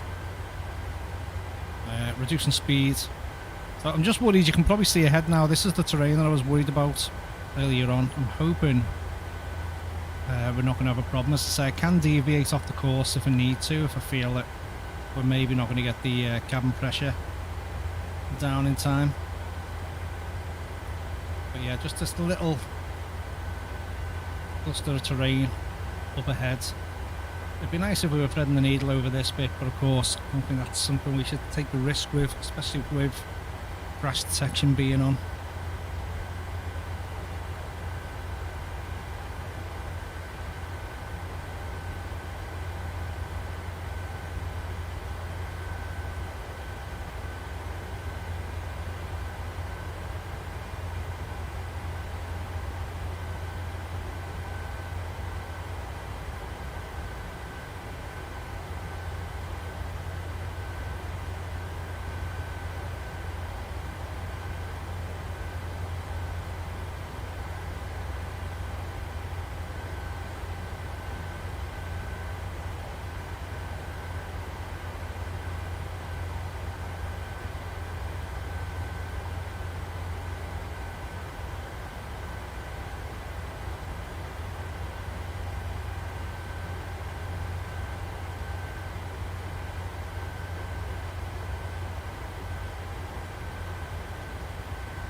and I am actually going to opt to, well, I'm just trying to decide. Well,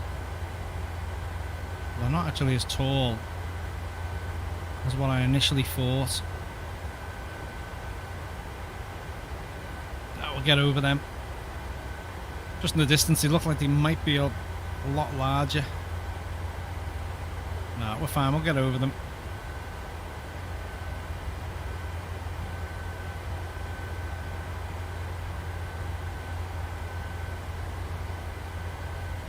Okay, the good news is now, though, we're less than 15,000 feet.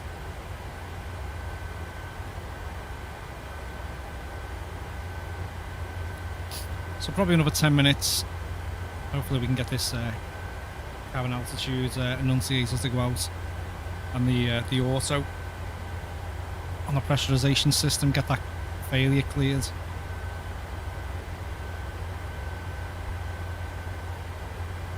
But in one way, it's been good going through this.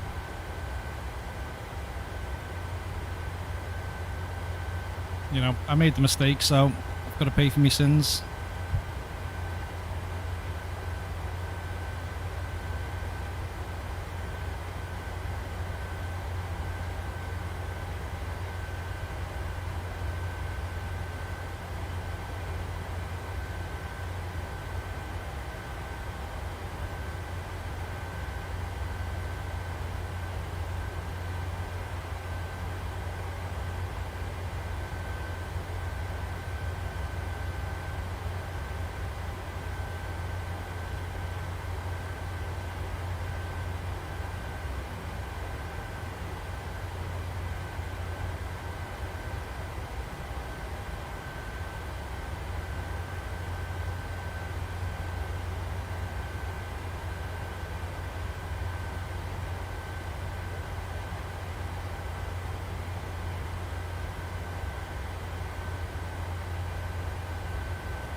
Right, so we've set our pressurization to go up to 20,000 feet. That's what we're going to climb to. I don't think we're going to have a chance anyway to... Well, there's certainly no point now anyway going up to 34,000. So we'll get back up. It looks like the pressurization is working. You can see differential pressures going up.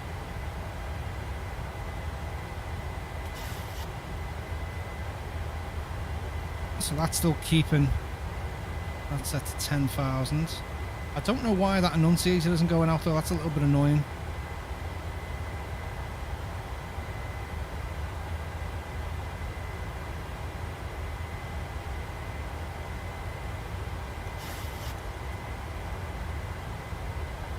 But, you know what, as long as I've not got that message coming up.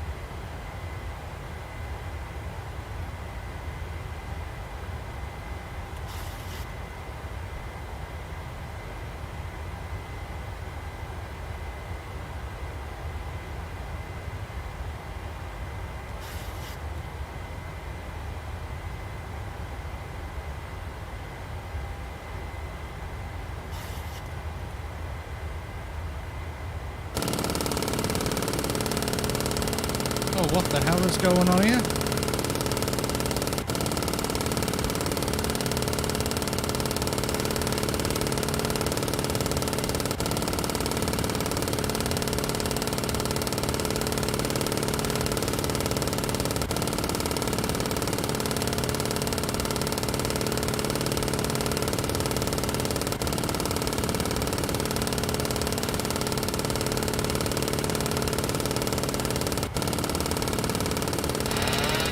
This has not been a good start, has it?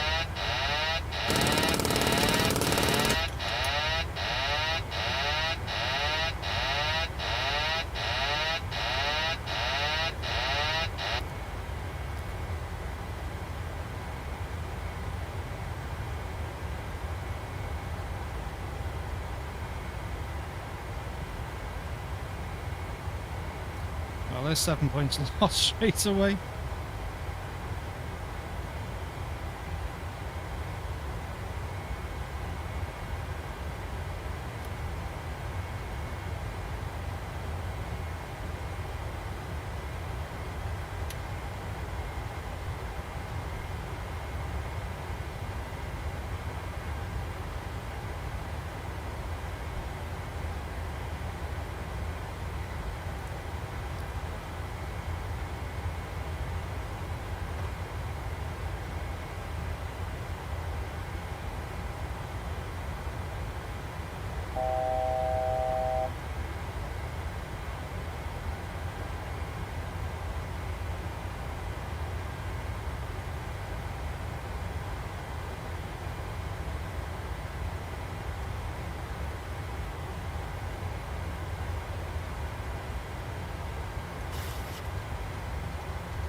Okay, so I'm pushing through to 25,000. Tell you what, been a terrible start this for me.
Okay, finally depleted the fuel in the centre tanks. It should be good though. We've still got about just under 8 tons.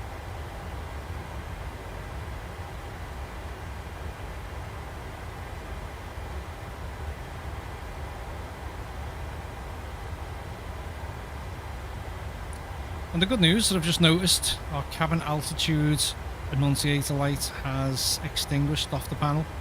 So yeah, we've managed to fix it.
Right, I think what I'll do is I'll step it back up to about 30,000 because we have still got decent like 300 odd miles to go yet. So we'll make a change. I don't think I'm going to break this now.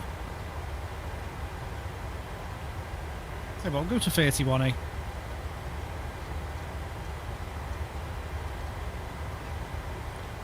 Do level change. Stick the VNAV back on.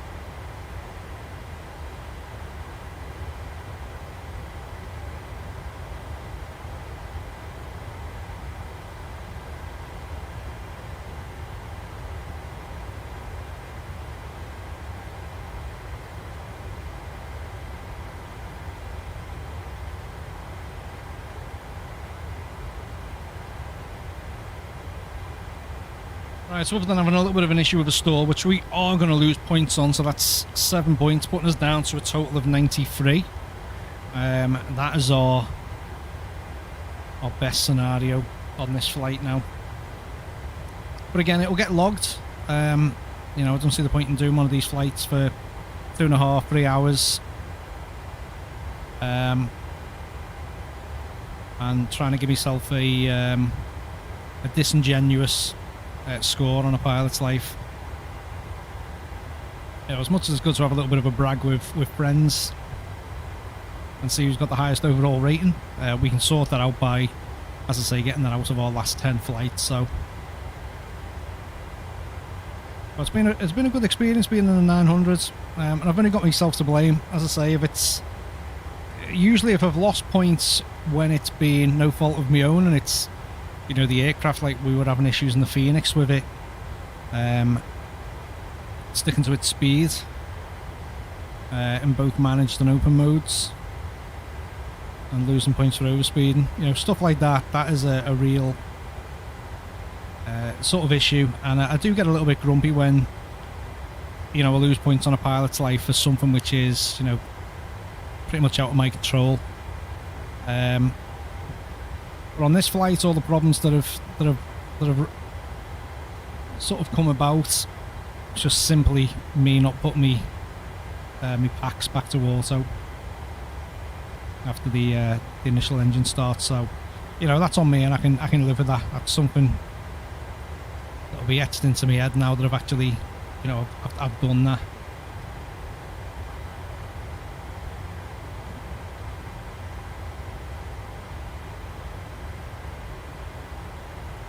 And if we have a little look as well on our charts on Navigraph, let's see where we are. I'll tell you what, the data on the Volante is going to be a little bit of a mad one. But there we go. When we get to diesel anyway, that's when we start our arrival phase. And then I'm pretty much there then.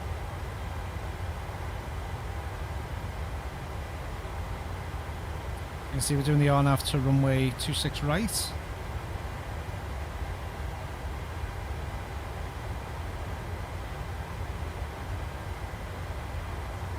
But again, we also as well have got vectors going into this, so that's something else that I just need to pay attention to.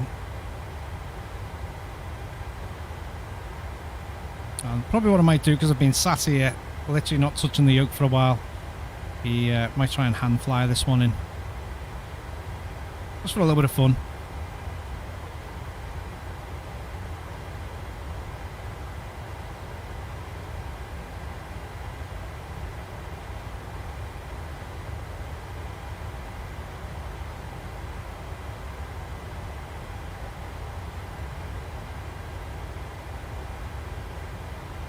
Scala, mandatory 6,000 feet,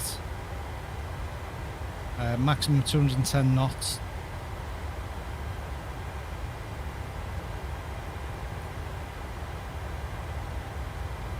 And then super, needs to be 2,600, OWL 2,000.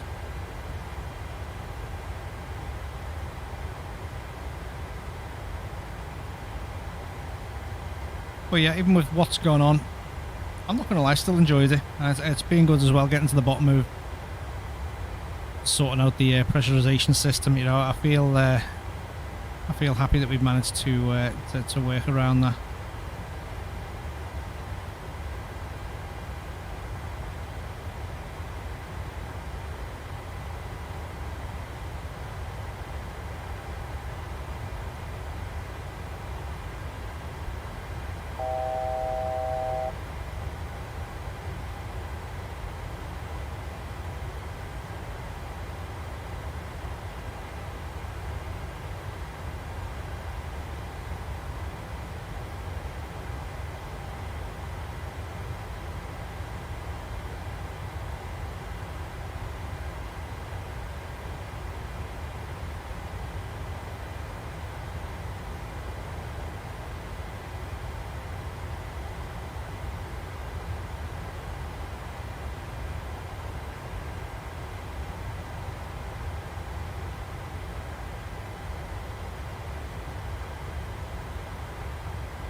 Go start inputting some data for our descent. We're still a little way off, but might as well get all this stuff in now. Transition altitude, yep, 180. What we need to just check on as well is our QNH.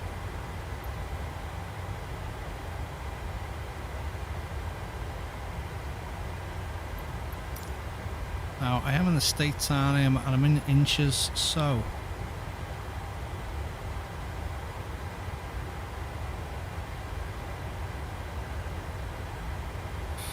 $2979, is that going to be the one?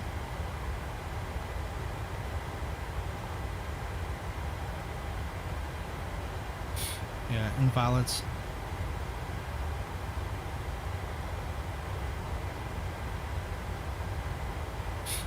So one thing I need to know on this then is, what the hell am I setting this to?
Okay, it's just looking at that top of the descent.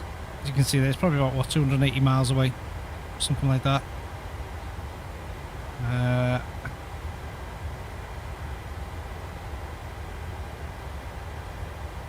I'll close the ranging as well once all this cluster has come on the on this side of the arc. Should get a little more info then. Or at least it'll be a little bit more legible.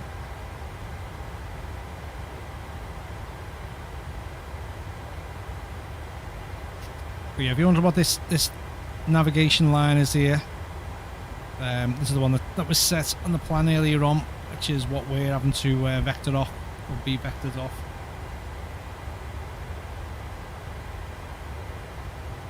So we don't need to worry about that. We're not going to be following that. So it probably looks like we're much further away.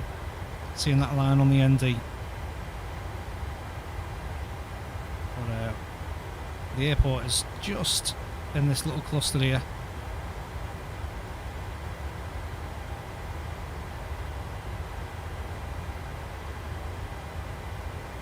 And I appreciate everyone who's stuck around watching.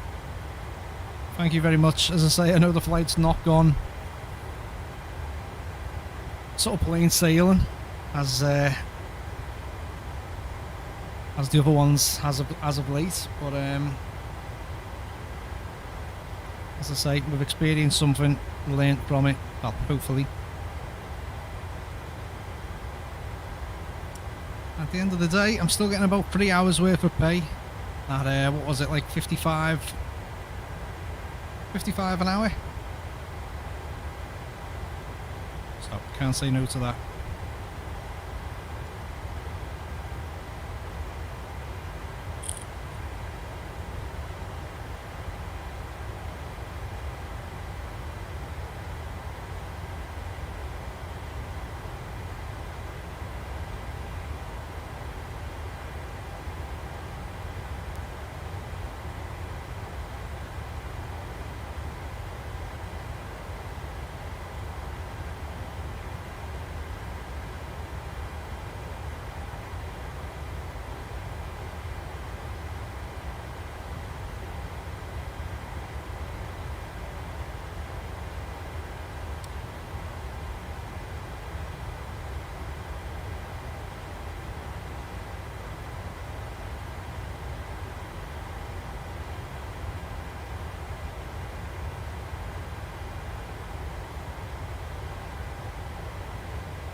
Right, so that's all cleaned up.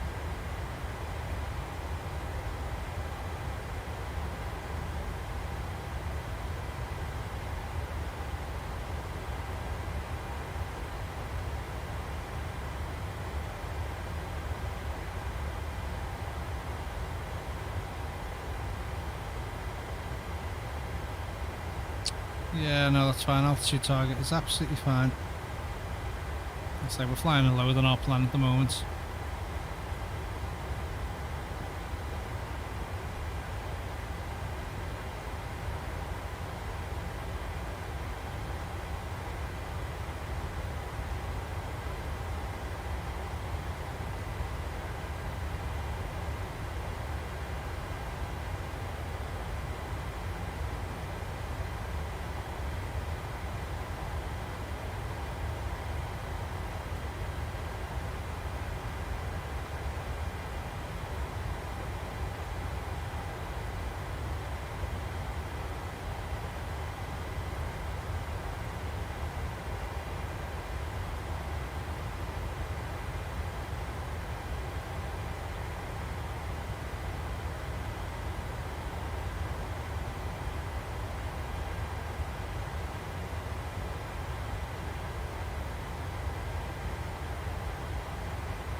Okay, so I'm just over 80 nautical miles to diesel.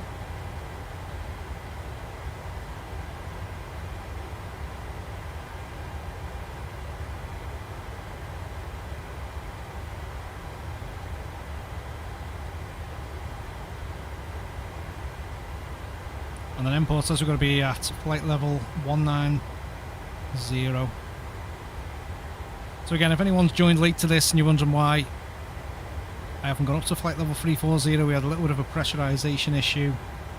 Had to descend back down to 10,000 feet just to get rid of some of the failures and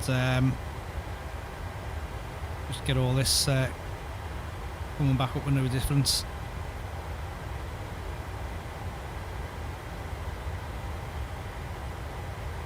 And now there's no more illuminated annunciators.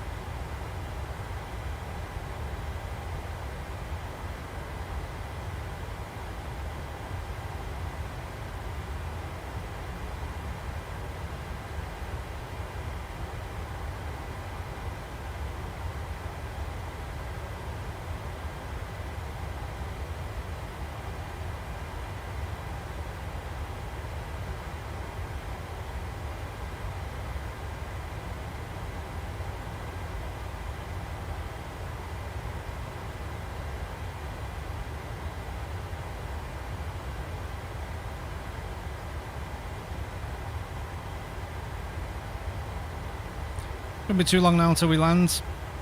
Oh, sorry, until we start our approach. The top of the descent, 178 miles away.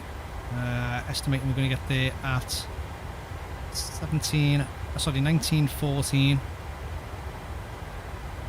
So there we go. About 23 minutes.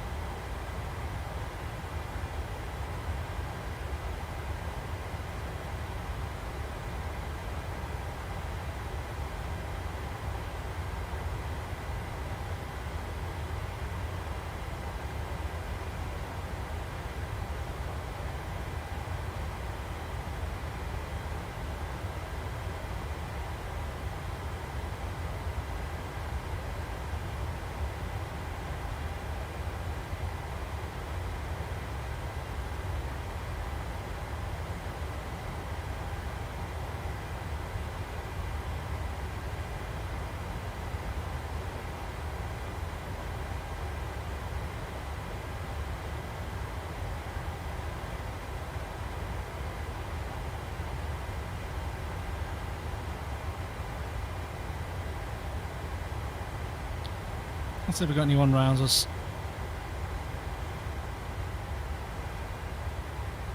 Nope, no name tags.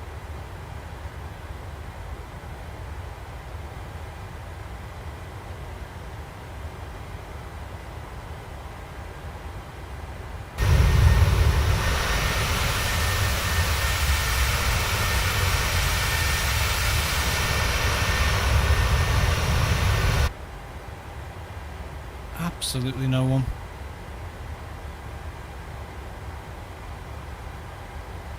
Tell you what, let's try switching server.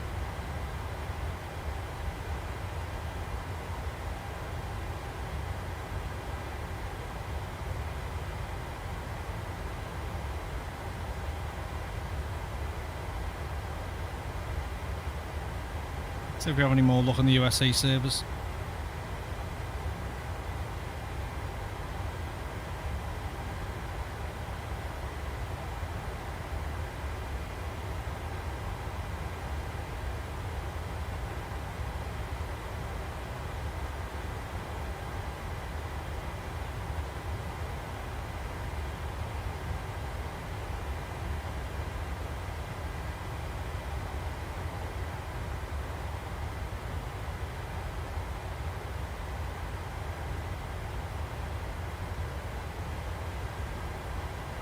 Nope, still not seeing any name tags in the sky.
Ah, we got someone who's popped up at last.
Okay, pretty much bang on 80 miles away from top of the scent now. Yeah, 80 nautical miles there on the FMC.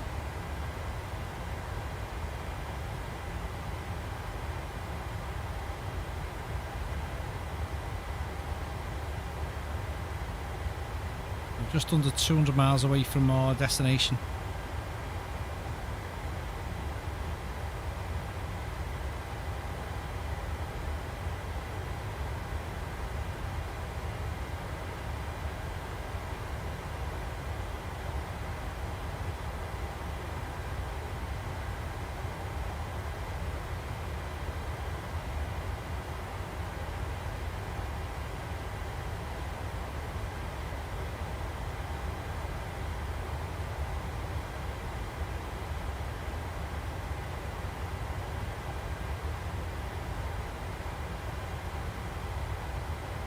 Guys, how we doing, mate?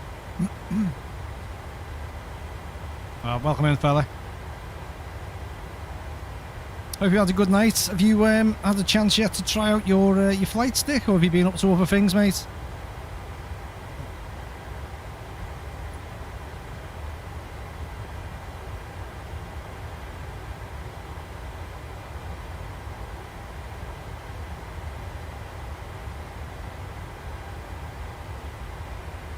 I know a few people who've picked up the Turtle Beach stick, mate, and everyone seems to be pleased with it. So I'm sure that'll be a totally. Well, as I said, I'm sure that'll be a total game changer for you, mate. But yeah, I'm good, mate. Had a little bit of an issue on this flight. I didn't didn't put my packs on, which ultimately caused me to have a pressurization failure. So it took me a while to sort that out. But yeah, we're not too far off from our descent now. You're just about to see on the navigation display, which is just this screen here. So this is the point that we're going to start our descent, this little green PD, top of descent. And that's when we start our descent back down to the ground. Not yet being too warm to do anything, mate. I totally get that. I am literally sat here with a massive fan just blowing cold air in my face. I don't think it's been as hot as what it has been over the last week or two, but I mean, it's certainly not down to really comfortable levels, is it? But yeah, we're literally not far away from the airport now. We're under 200 miles away. Sounds like a lot, but it really isn't. Just to give you an idea on here, this says we're going to be getting to our destination, Kilo India Alpha Hotel, at 7:33 Zulu. So in about 27 minutes. Yeah, all good now, mates. We've got everything under control. The only problem is, so one of the programs that I use is this thing called the Pilot's Life. This is what I do all my commercial airline flying on. And unfortunately I did trigger a stall as well earlier on, so just to give you an idea what this thing actually sort of rates you on. So I had 17 flights in a row starting from this one all the way to this one and scored a perfect 100 every time. Now I don't know whether or not, no, it's not going to show you the bloody screen because it's a separate pop-up, but this thing monitors everything from pitch angle, bank angle, overspeed and stalling, all these standard operating procedures from taxiing out, takeoff, climbing, cruising, approach, landing, taxiing in. Monitors everything. The maximum you can score is 100 points, and I know I've already had 7 knocked off, so I'm not best pleased considering the last time I got a 93 was down here, and this is the best case scenario. It could mark me down for other things yet, so but it was my mistake, something which I've buggered up, nothing to do with the aircraft, so, you know, I'll take that for what it is. Just have to take it on the chin. So that's the downside to using things like this, you know, when you're trying to achieve a perfect flight and you don't manage to do so. It's knocks the stuffing out of you a little bit.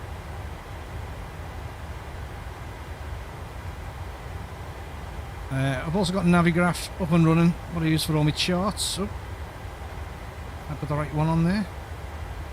There we go. Yeah, so we'll see. Here's where we are right now. And we are going up to location here. Pump. I think Pump's the next one anyway. Let me just double check. Oh no, Mport. We're going direct to Mport. And this is where we'll start our arrival. And then this orange bit is our approach. So as I say, mate, not too much left of this flight considering we've come all the way from LA on the west coast, and this is the first time I've been flying in the States properly in the airliners. don't tend to venture on this part of the world much at all.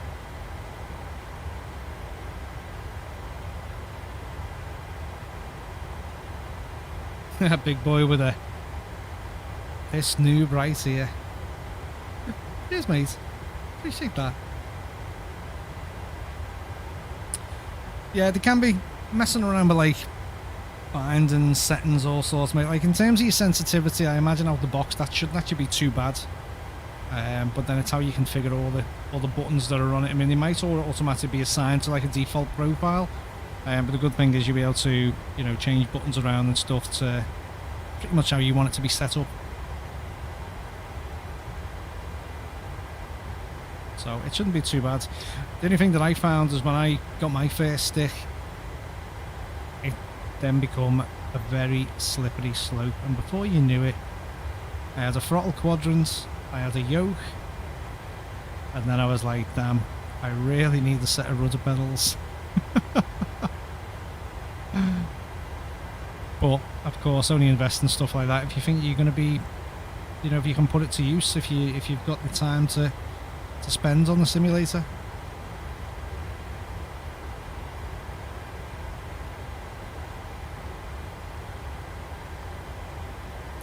So top of the descent, not too far at all now, about 20 miles. And then the fun part starts.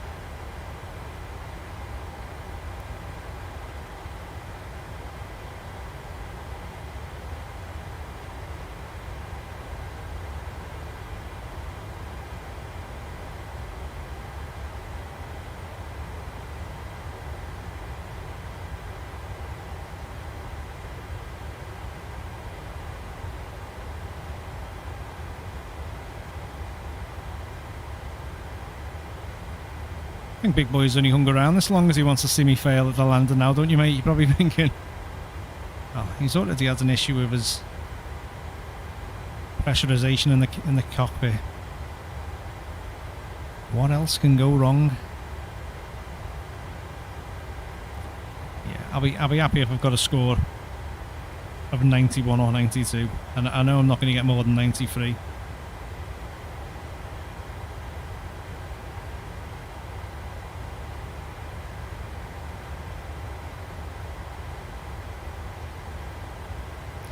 Right, top of the descent, 9.6 miles to go. We've set our altitude for 2,600 feet. The aircraft will manage all the constraints that we've got between now and getting ourselves to intercept the glide slope. I've sorted out the vectoring issue now, so we don't need to vector ourselves onto the localizer.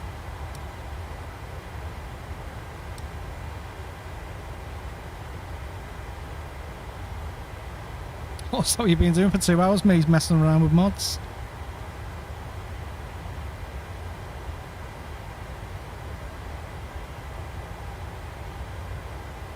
But yeah, this weekend I think I'm looking to start work on a little pre-recorded video. I'm sort of going to be going for, I think in terms of editing and stuff as well, I don't really want the videos to last longer than around 20-25 minutes.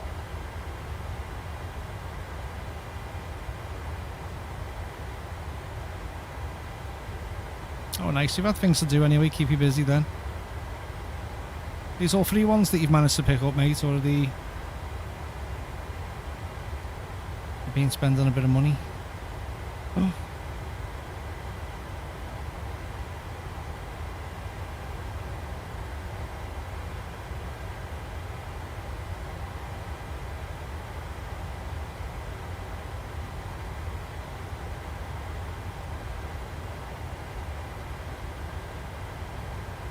Why's my VNav not on?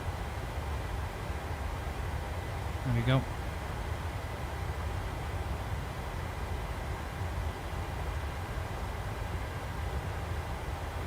No, not there yet, Scooby. Scooby, you were around, wasn't you, when I had the pressurization issue? So I managed to sort it. I don't know whether you were still around by the time I fixed it.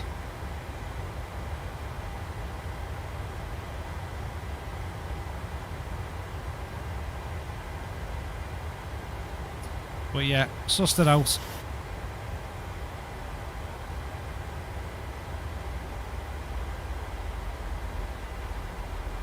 Oh, nice, mate.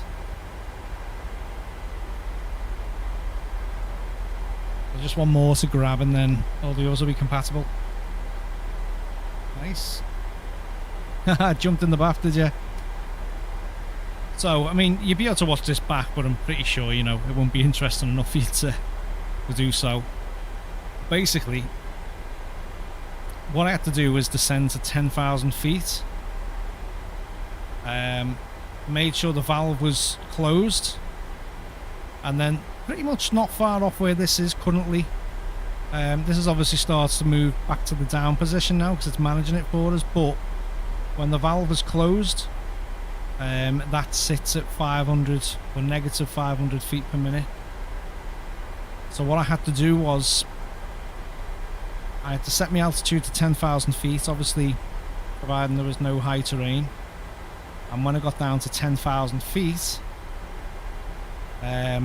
this difference pressure needle was on 0.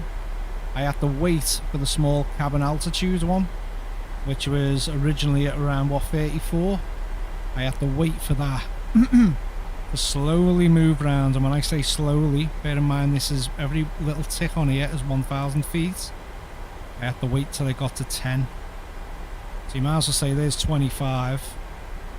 So it took the best part about 45-50 minutes. I had to wait for that to go back to here before I could clear it all off and get it back into auto and reset it.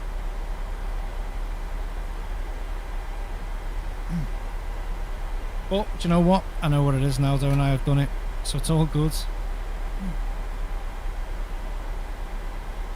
And I did manage to trigger a stall as well when I started climbing back up, so that wasn't fun. So I've definitely lost 7 points. It's a bit of a shame. Right, descent started anyway. We're just a little bit high on the profile, so speed brakes or the spoilers have been deployed. No, I didn't kill everyone aboard because all the oxygen masks dropped, didn't they? So we're all good. And to be fair, I didn't even have to drop down to 10,000 feet. I could have waited until that cabin altitude had dropped at like a higher altitude, but I thought, no, do you know what? You would descend to a you know, to a lower altitude. So that's what I did. So there's no casualties on this flight, mate. We're all good. Right, so we started our descent. Just check our descent checks.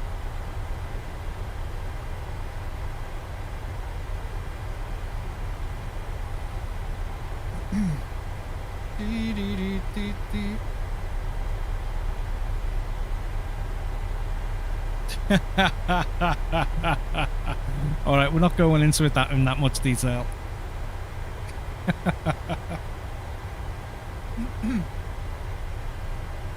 But yeah, appreciate that. Thank you.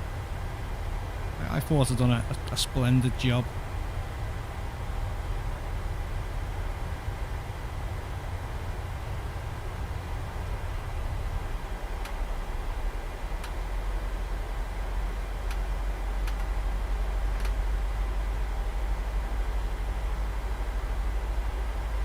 Alright, I'm probably going to get marked down on other things as well. Hopefully not, but that's my guess.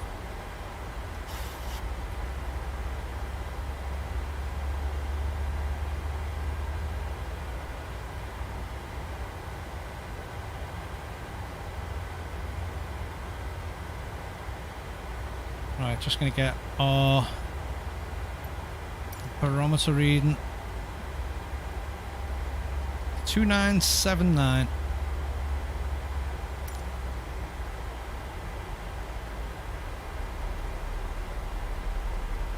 Okay, 2979 is set. Alright, pipe down, come on. You don't have to be nasty to me. Yeah, I'm already losing points on this flight.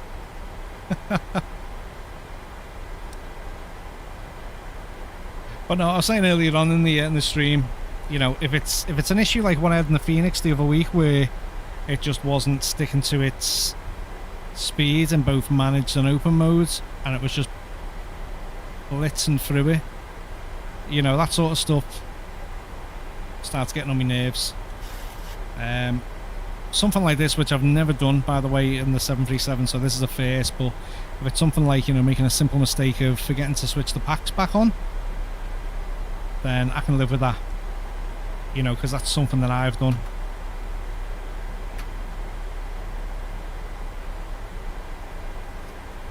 Yeah, but the good thing is, mate, of the rating, as soon as that goes out the top 10, it'll go back up again, so it's all good. But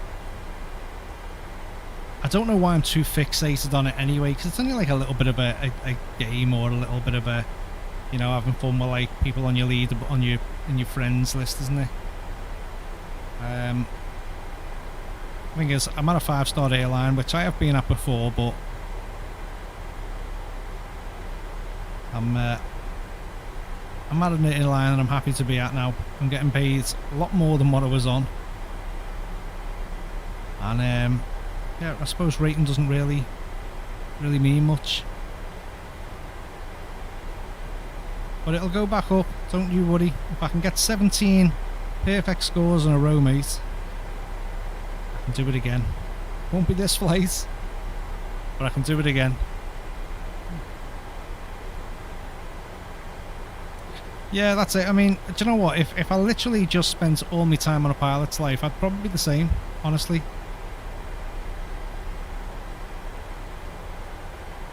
But, you know, I'm happy progressing at the levels that I'm progressing at. Like, would I like to be captain right now? Yeah, because it means to get more money. Would I like to be a senior captain? That's a flippin' But, and that's the great thing with a pilot's life, you know, it gives you all these little SOPs and stuff to follow, and at the end of the day, it's just getting me hours up in the air, isn't it? And that's what I love about it. It's getting me to fly airliners more. Flippin' hell, mate.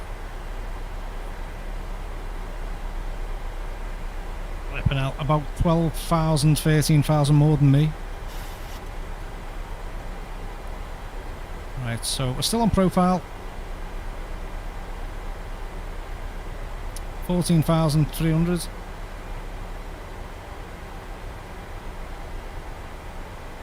And hopefully we'll show Gaz how to land this thing.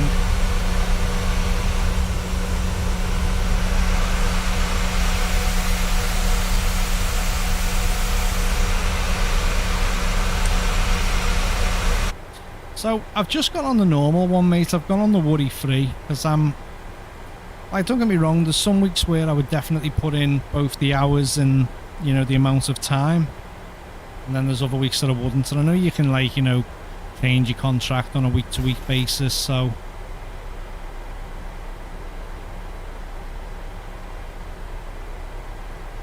yeah, that's it. Yeah, as I say, I'm fully aware of that. But again, I'm in no, like, although I'm banging on saying, you know, I'm made up because I'm getting paid more money now, I know I can get like another, what is it, up to another 25%, but that's not the be all and end all for me. As long as I'm in the air and I'm flying, I'm you know, I'm happy just getting what I get on a normal worry-free contract.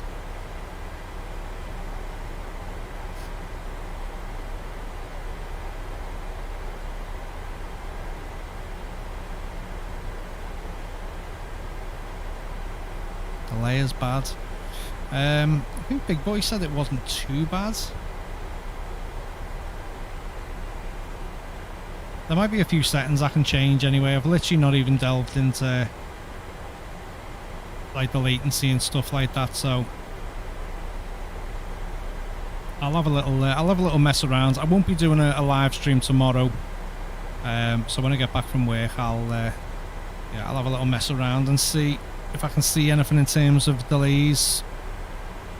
Gaz might be the one to speak to on that front, actually, because you know, Gaz is a YouTube pro, aren't you, mate?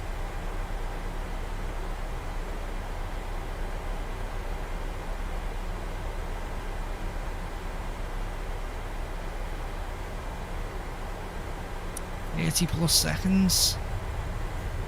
Oof, yeah, that needs to get sorted if it can be then.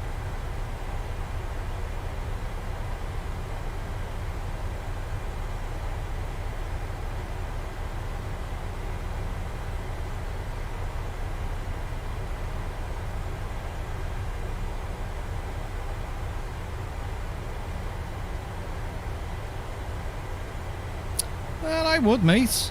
I would.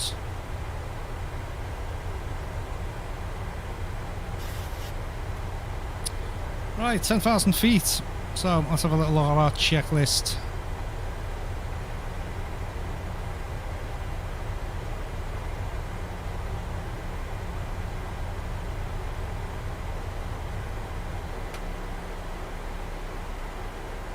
Okay, so landing lights are going on. Logo and wing lights both on. I probably should have switched that on before, shouldn't I? Anyway, they're now on. Altimeter, we've set that. Auto brake, we'll just go for 2 on this one.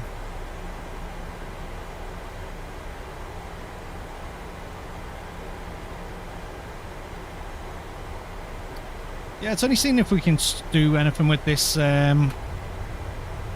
latency and that the Scooby's saying, this delay.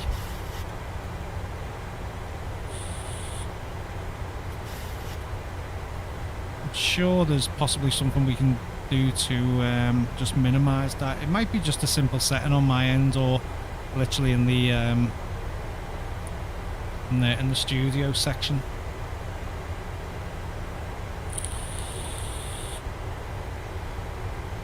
Do you know what? I've honestly forgotten just how slippery this aircraft is. As soon as I take the speed brake off, it is just building up speed. Just going over profile.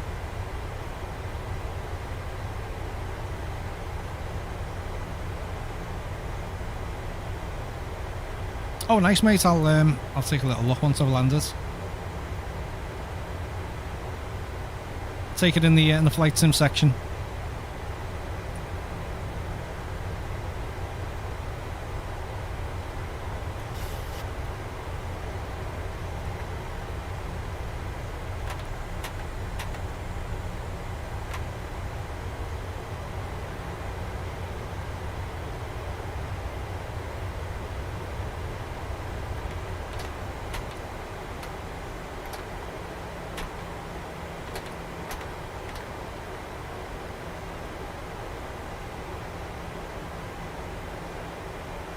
Nice, yeah, I will be sure to take a look.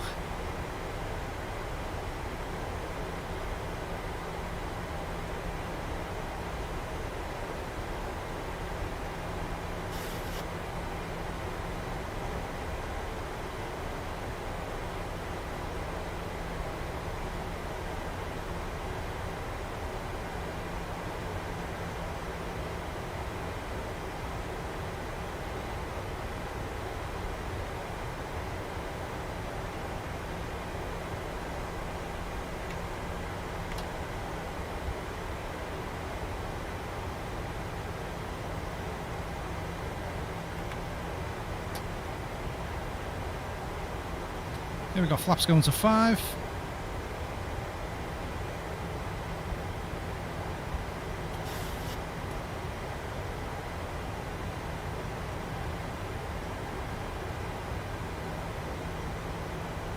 Right,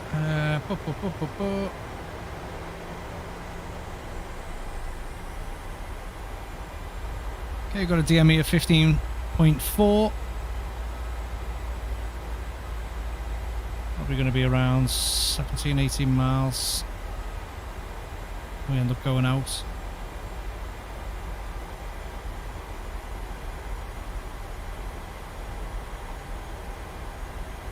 Okay, so we're doing the RNAV approach here onto runway, I think was it 26 or 28? Can't even remember, I think it was 26 right, 26 right. It runs our profile, which is good. Getting some much nicer terrain here anyway. I think we've been going over New Mexico and stuff maybe.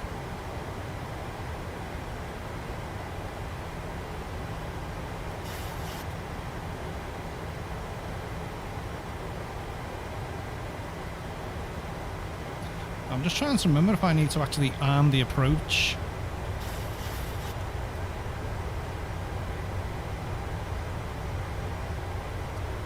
Oh, I need it to level off because I'm just getting too much speed here. Speed brakes are fully out.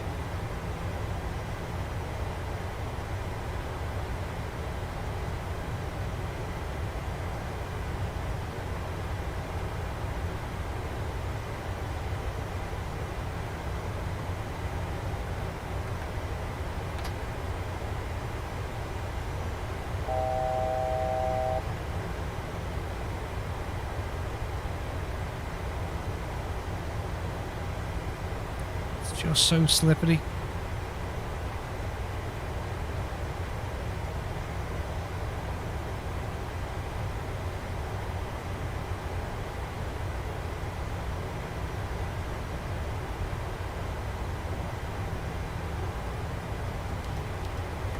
No, we're well over profile.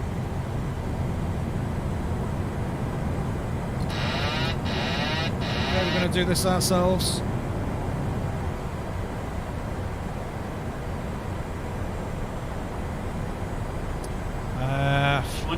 I think this might be a go around, you know.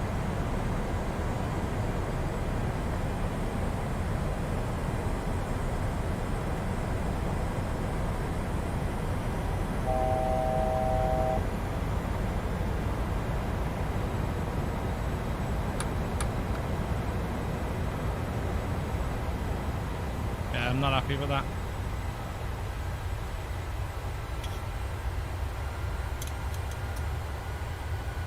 Also, as well, the wind seems to have changed compared to when, well, I don't know what the hell all that clicking is.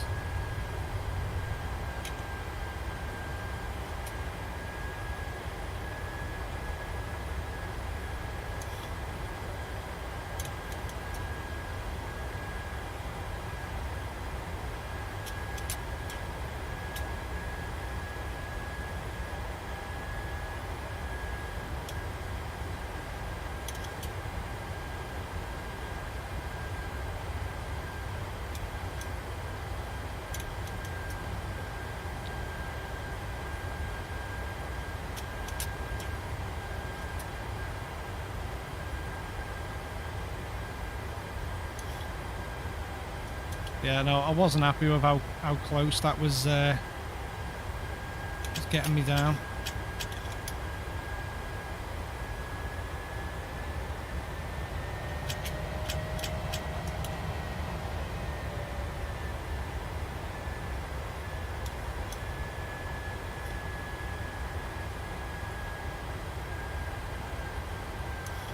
It's like everything's going wrong, guys. Everything is bloody going wrong. Yeah, I don't like how close that actually that RNAV then was pulling me into the runway. That was far too small for this aircraft.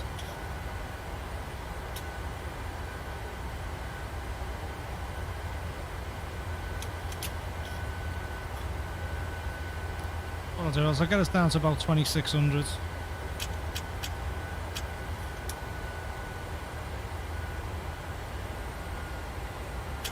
20 miles out, we'll start our turn.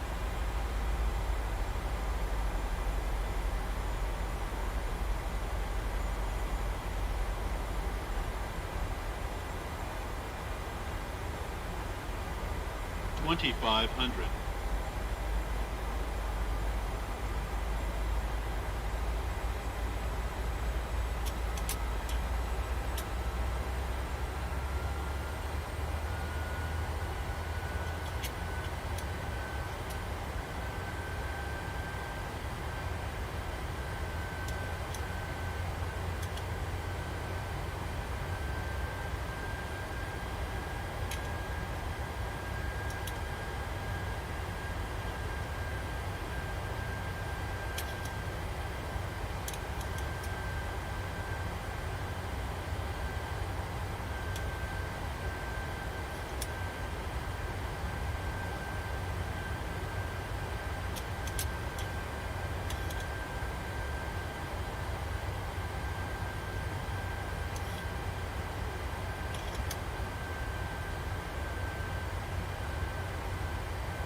500.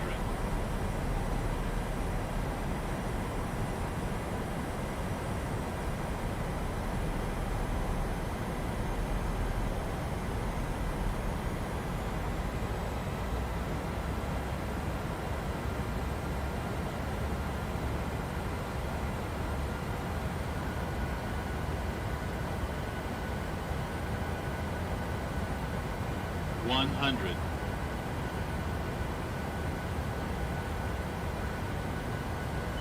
50.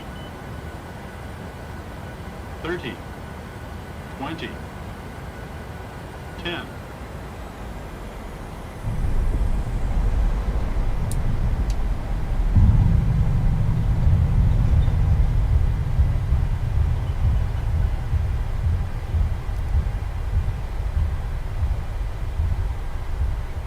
Right, we're down anyway.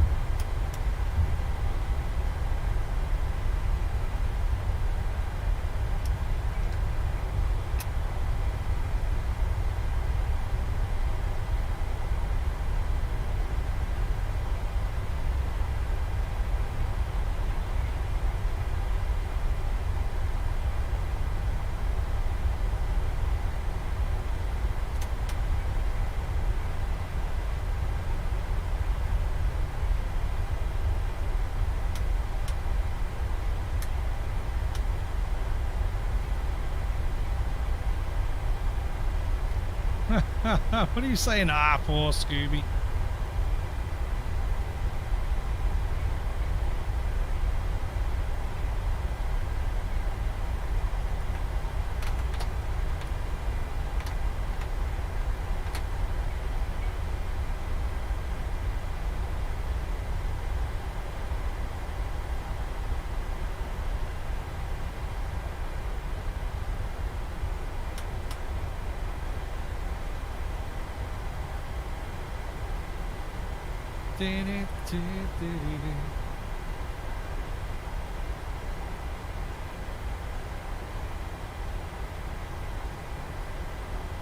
What the hell has Nightbot just done?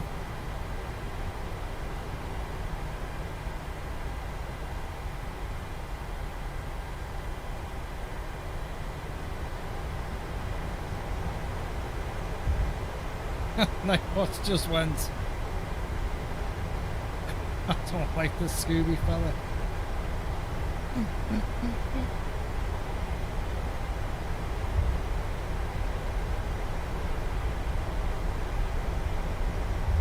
Right, don't need runway turn off lights, that's fine. APU start, APU can now go on the gen.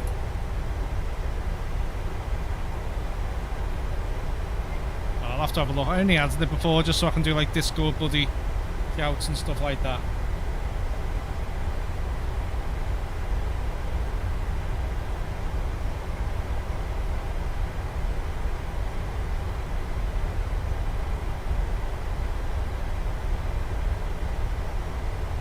Tell you what, I've got a long way to taxi here, mate.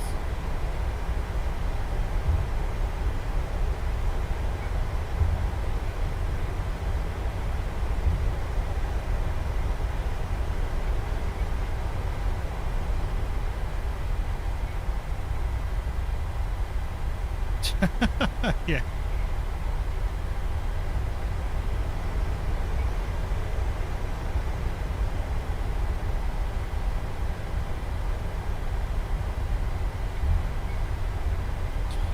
What do you reckon the score's going to be then, mate? How much do you reckon I fucked up?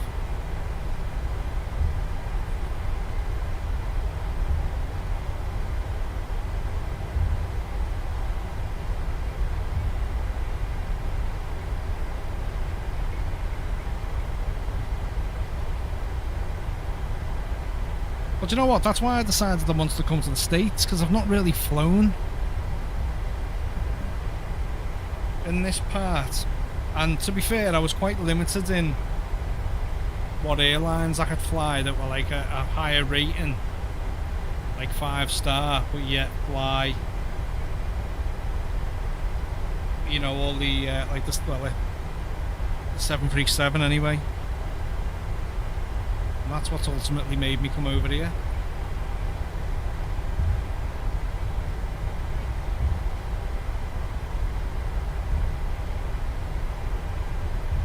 can't remember if it was United, if they've also got A320s. I think they have as well, you know. I think I seen on a pilot's life that these have got the Airbus. So if I ever wanted to mix it up and switch between like the 737 and the Phoenix and not feel bad and still make sure I'm flying the correct aircraft, that's always a possibility for me when I do a schedule and have it, so it gives me both.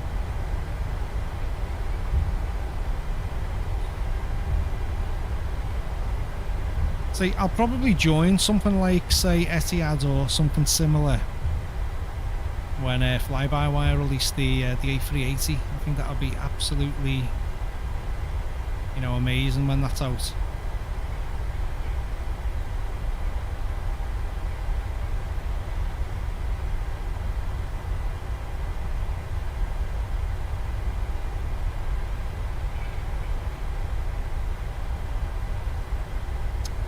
Yeah, no, I mean, I know I can literally fly anything I want, but just so I'm not, I'd rather fly whatever aircraft the schedule says I'm flying. If you get me. Like, for instance, I know even though this flight was meant to be for the, on my schedule it says the B739 to the 737-900s, but I know that I could have got in me 800, I know I could have got in me 600s. And I know that I could have even flown in the 320.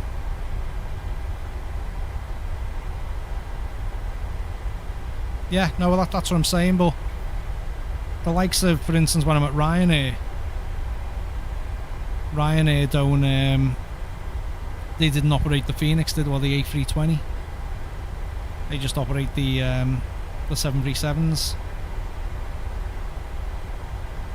So if I was ever feeling like I had the need to go and fly one of them, like the Phoenix or something, I wouldn't fly it on a pilot's life because I just felt a little bit disingenuous. Well, that's what I'm saying. That's what I'm saying. You're doing what I don't want to do. I want to fly whatever aircraft it tells me to.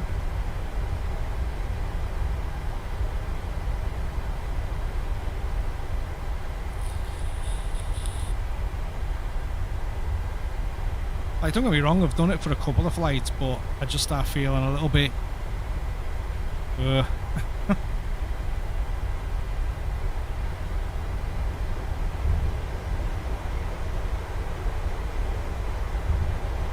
Right, we'll get to the gate.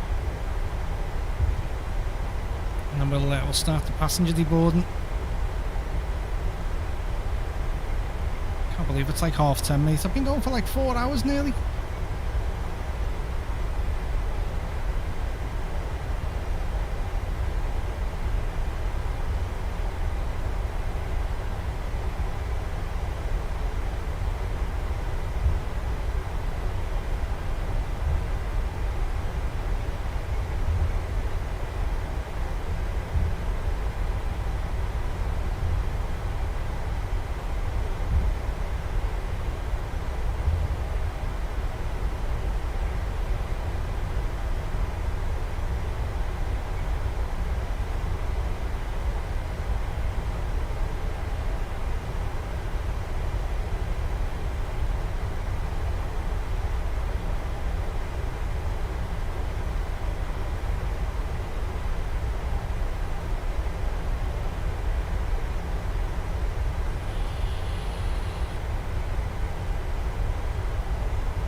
we're not too far from the gates now. We're going to be going to our right here.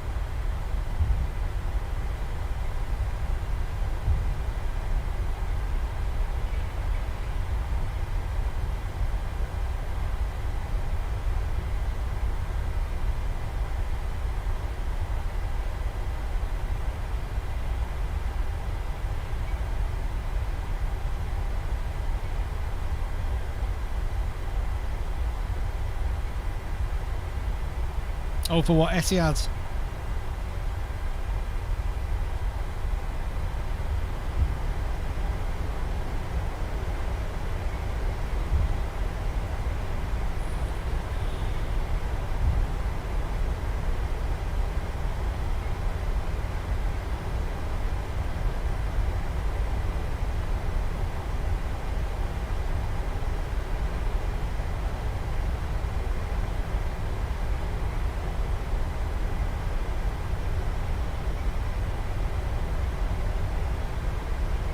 Well, fingers crossed for you, mate. Tell you what, you will get some lovely destinations with them.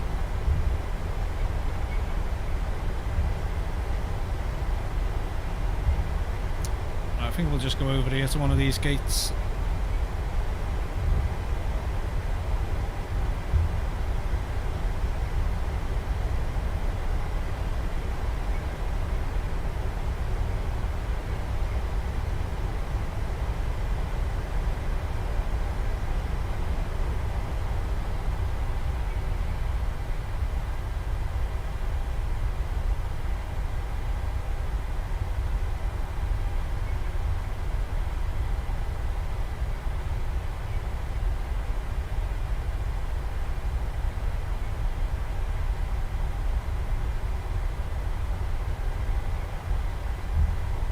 Not even following any taxiways here, am I? To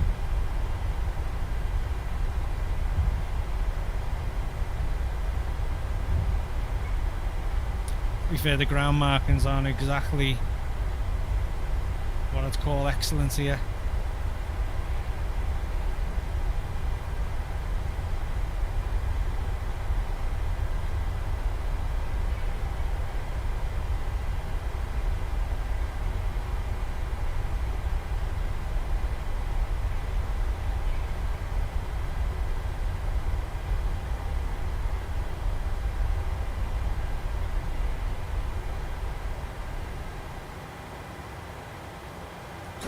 Okay, we've got our parking brakes on. One-way and taxi lights come off. Anti-ice is off. Window heat come off. Engine fuel control levers, we will switch them off.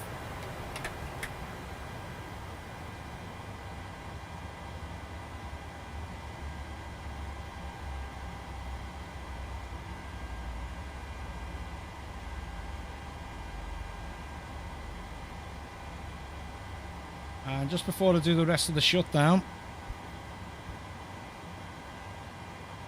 because I know Scooby in particular is keen to see this, aren't you, mate?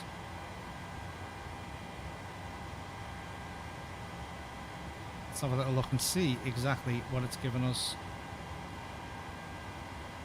Oh my god, it's giving me 100. It didn't get me, or it didn't detect the stall. I mean, technically, the stall buffer come on the yokes, but maybe it just stayed above stall. I mustn't have stalled then. That was just must have just been giving me an indication that I was about to stall. But yeah, got a full 100, mate, so we'll take that. Landing rate 69. Bob on. Get that flight submitted. I thought that was going to be a completely lost cause.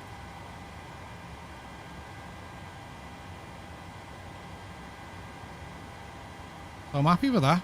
I'm happy with that. Anyway, so let's just carry on with the shutdown. Right, window heat off, fuel control levers, they've gone off. APU bleeds will stick on. Bleeds can come off. Isolation valve can go to open. Passenger signs and that. Seat belts off. Electric hydraulic pumps off. Fuel pumps. They can go off. Anti-collision lights can go off. Flight director off, and then we'll get the doors open.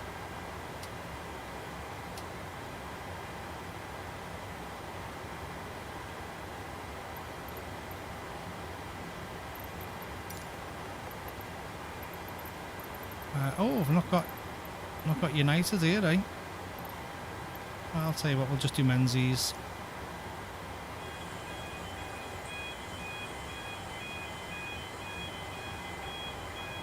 Oh, you didn't see the flight report? Oh, do you know what? I don't know what it is, because it opens up in that separate pop-up. That's what it'll be. It only shows you the main screen. I mean, what I can do anyway, I can show you on the logbook.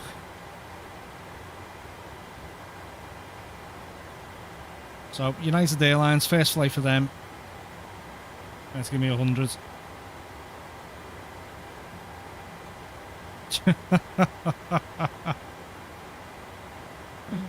Let's fucking give me 100, mate.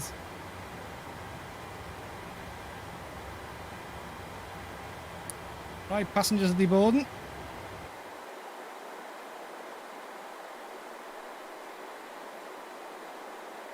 I just looked at yourself, nice. Oh yeah, I forgot you can do that.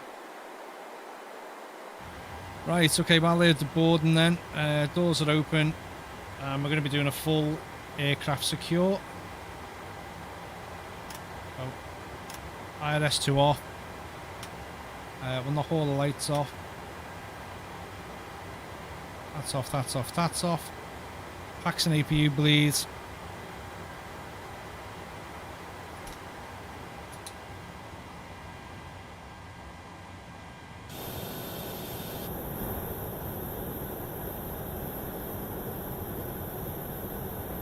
Yeah, no hiding. That's it, mate. And again, I wouldn't have cared what that score was. I would quite happily have submitted it either way, like I've done with all my flights. But I'm just relieved that I didn't mark me down for that potential. I'm going to say it again, potential stall.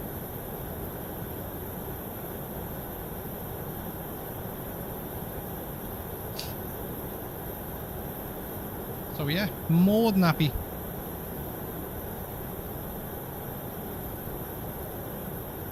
Genuinely surprised, honestly.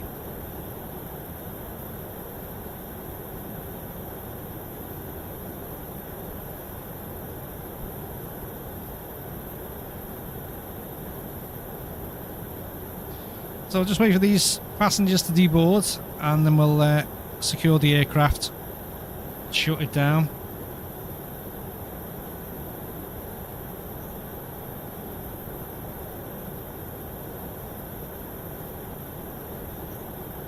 What the hell is going on with this guy to the right here?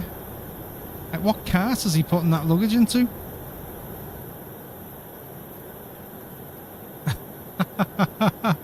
I love GSX, but you know, when you got little stuff like that happening.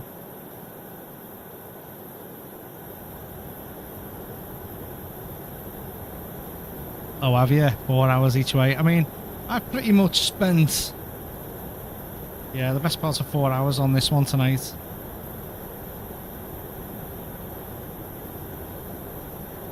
But been fun.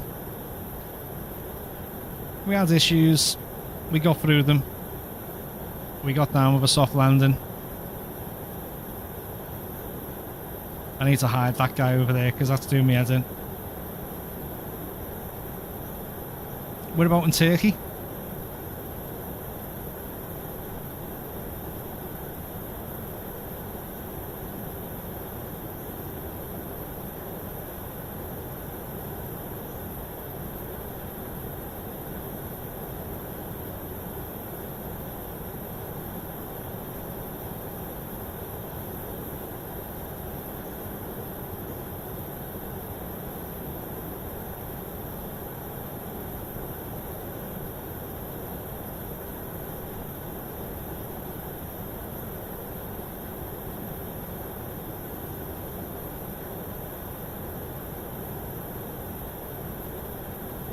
Oh, Istanbul, eh?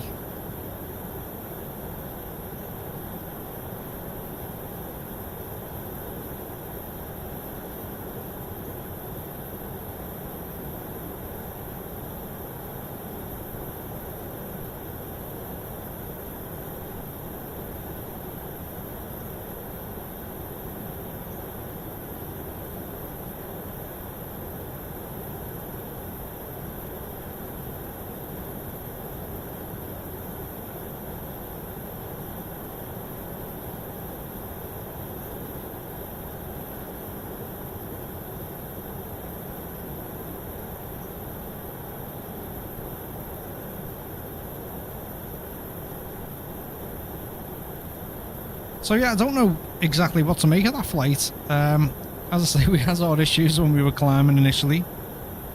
Total failure of the pressurization system, down to myself not putting on the packs. Complete oversight on my part. And then just getting those stall buffets on the Oaks going off. Genuinely thought that was going to do me in. So relieved, ecstatic that it didn't actually mark me down. Yeah, I genuinely spent probably the last hour and 20 minutes feeling a bit deflated. But look at that, it's turned out alright. Cannot moan at all. So passengers are nearly deboarded. We'll get back in the cockpit. As I say, we're going to do the remainder of the shutdown on the aircraft. So just got to get the packs and APU bleeds off. Completely switch off the APU. And then switch off the emergency exit lights, standby power, and then the battery.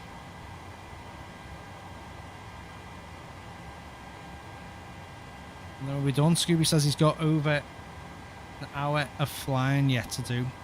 Oof. Passengers are nearly deboarded. But yeah, it's been good fun.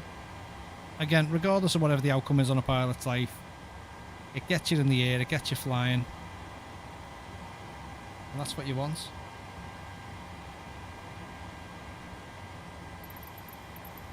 I'll just say no to that, just cause. Right, sorted. So so all the lights are off. That's fine. Packs and APU bleeds. APU bleed is off. Packs are off. Already switched them off. We'll get the APU off. That fuel pump come off. Emergency exit lights can come off.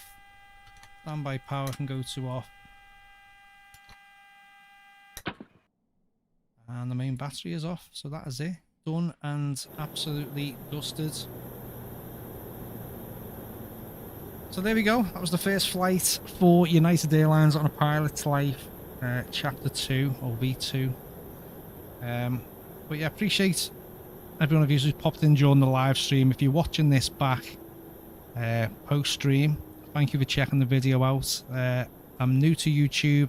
Going to be a lot more content coming over the next couple of weeks and months. Be sure to keep your eyes peeled. If you haven't done already, please hit that subscribe button. Costs you nothing. Give the video a like if you've enjoyed it. And watching me practically pull out what little hair remains in the top of my head. But yeah, that's me done. Thank you very much for checking out the channel and the video. And hopefully I'll see you all again soon. Thank you very much for popping in. Good night.